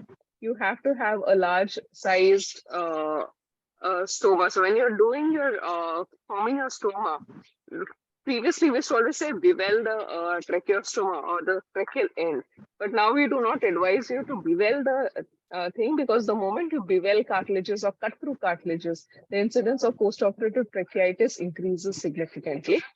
What you should do is cut the cartilage up to the membranous ring cleanly, keeping a membranous trachea in, keeping the intercartilaginous membrane intact, and the posterior membranous trachea should be cut at a higher level. That opens up your stoma and gives you a reasonably sized large stoma. Again, when you are excising the disc of skin, always remove adequate soft tissue. And when you're suturing, be very careful that you, when you take the bite, go in the intercartilaginous membrane, don't go through cartilage, go between the two cartilages. And the skin should be placed completely over the cut end of the trachea. There should be no exposure of the cut end of trachea. These are a few things which you should take care during surgery to reduce stenosis. If you have post-op leaks, then again, because of the fibrosis and the inflammation, there is going to be increased chance of stomal stenosis in these patients. If you're anticipating it, then you should start these patients on at least 12 hours of tube insertion. Now, rather than putting a conventional long tracheostomy tube, what you can do is put a large size Larry tube. These are helpful because they don't stimulate the trachea and cause a lot of post-op irritation and cough for the patients, but they keep the stoma patent. What we would typically advise patients is to keep these Larry tubes for 12 hours, a 9 or a 10 number Larry tube, when they are sleeping. And in the day when they can use their TEP speak without really having the tube out there. So they are off tube in the day and on tube in the night.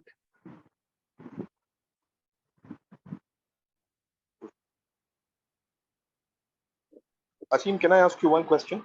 Yeah, yes, please. How would you follow up these patients post salvage total laryngectomy? How frequently would you like to see them with a PET CT? So first thing is that the initial follow-up, that immediately after the surgery. So once I'm convinced that the patient is good, and by the 7th or mostly by 10th to 14th day, I have discharged the patient, I'll follow up every 3 to 4 days for the first 3 weeks or 4 weeks, next 4 weeks. And after that, I'll follow them up 2 monthly interval. PET scan I'll be doing only after, if I'm convinced of any symptom, not otherwise, not at every follow-up. And that will be mostly after 6 months, or it's not a routine to have if I'm having any suspicion, I'll do a CT scan or an CT scan rather than doing a PET scan at every follow-up. Okay.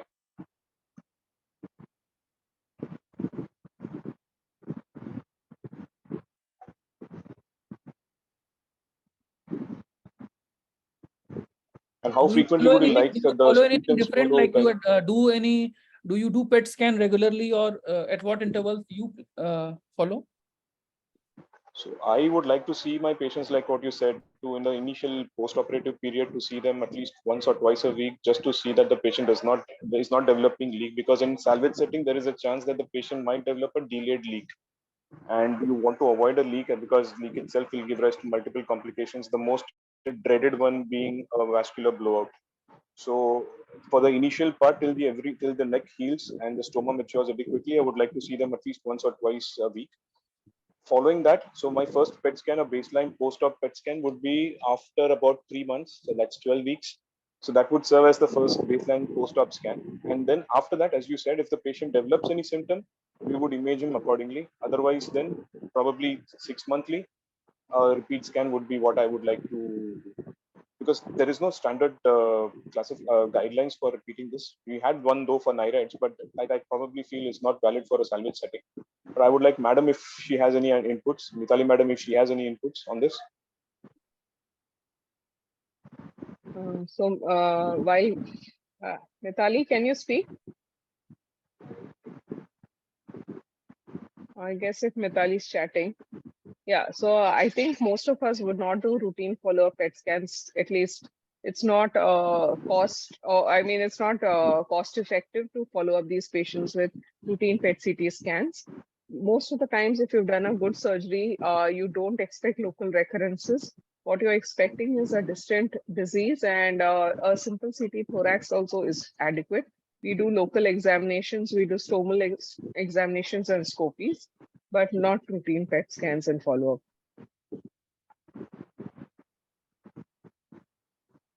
I think we are at 12:33, so I think we should end the session and hand it back to Poonam. So thanks, Asim, great presentation. Thanks, Mitali and Ankit. Thank you, everyone. Thanks, Asim. Yeah, so thank you so much.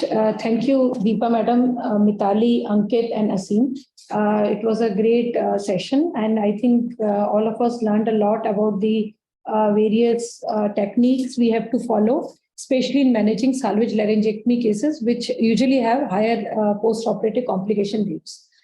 So with this, Dr. Poonam Joshi, Organizing Secretary of the TMC Postgraduate Teaching Program 2023, thank you all on behalf of the Department of Head Neck Surgical Oncology, Tata Memorial Center, Mumbai. I would like to thank Dr. Sudeep Gupta sir, who is the Director, ACTRAC, for his support and agreeing to be the patron for this meeting. I would like to extend my special thanks to Dr. Naveen Khatri sir, who is the Deputy Director, ACTRAC, for providing all the help and the logistic support in organizing this conference. I would like to thank Dr. Prathamesh Pai, Professor and Head Neck Surgical Oncology, for all his support. And I would like to thank Dr. Pankaj Chaturvedi sir, who is Professor, Head Neck Surgical Oncology and Deputy Director, CCE, who inspired us and provided us with academic support and guidance. I would like to thank Dr. Sudhir Nair sir for all the help he provided to us.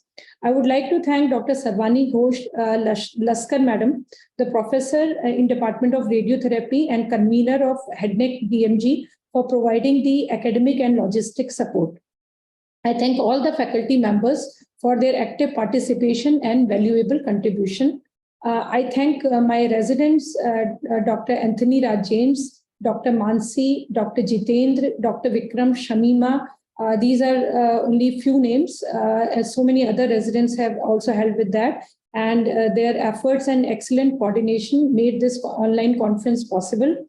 I would like to thank IT Department ACTRAC for giving us a smooth and uninterrupted streaming of the program. And lastly, I would like to thank our enthusiastic audience whose active participation made this program very lively. So with this, we conclude our program and hope to meet you all again next year. And please do send your feedback and download your certificate of participation. They will be available in a day or two. Once again, I thank you all and take care.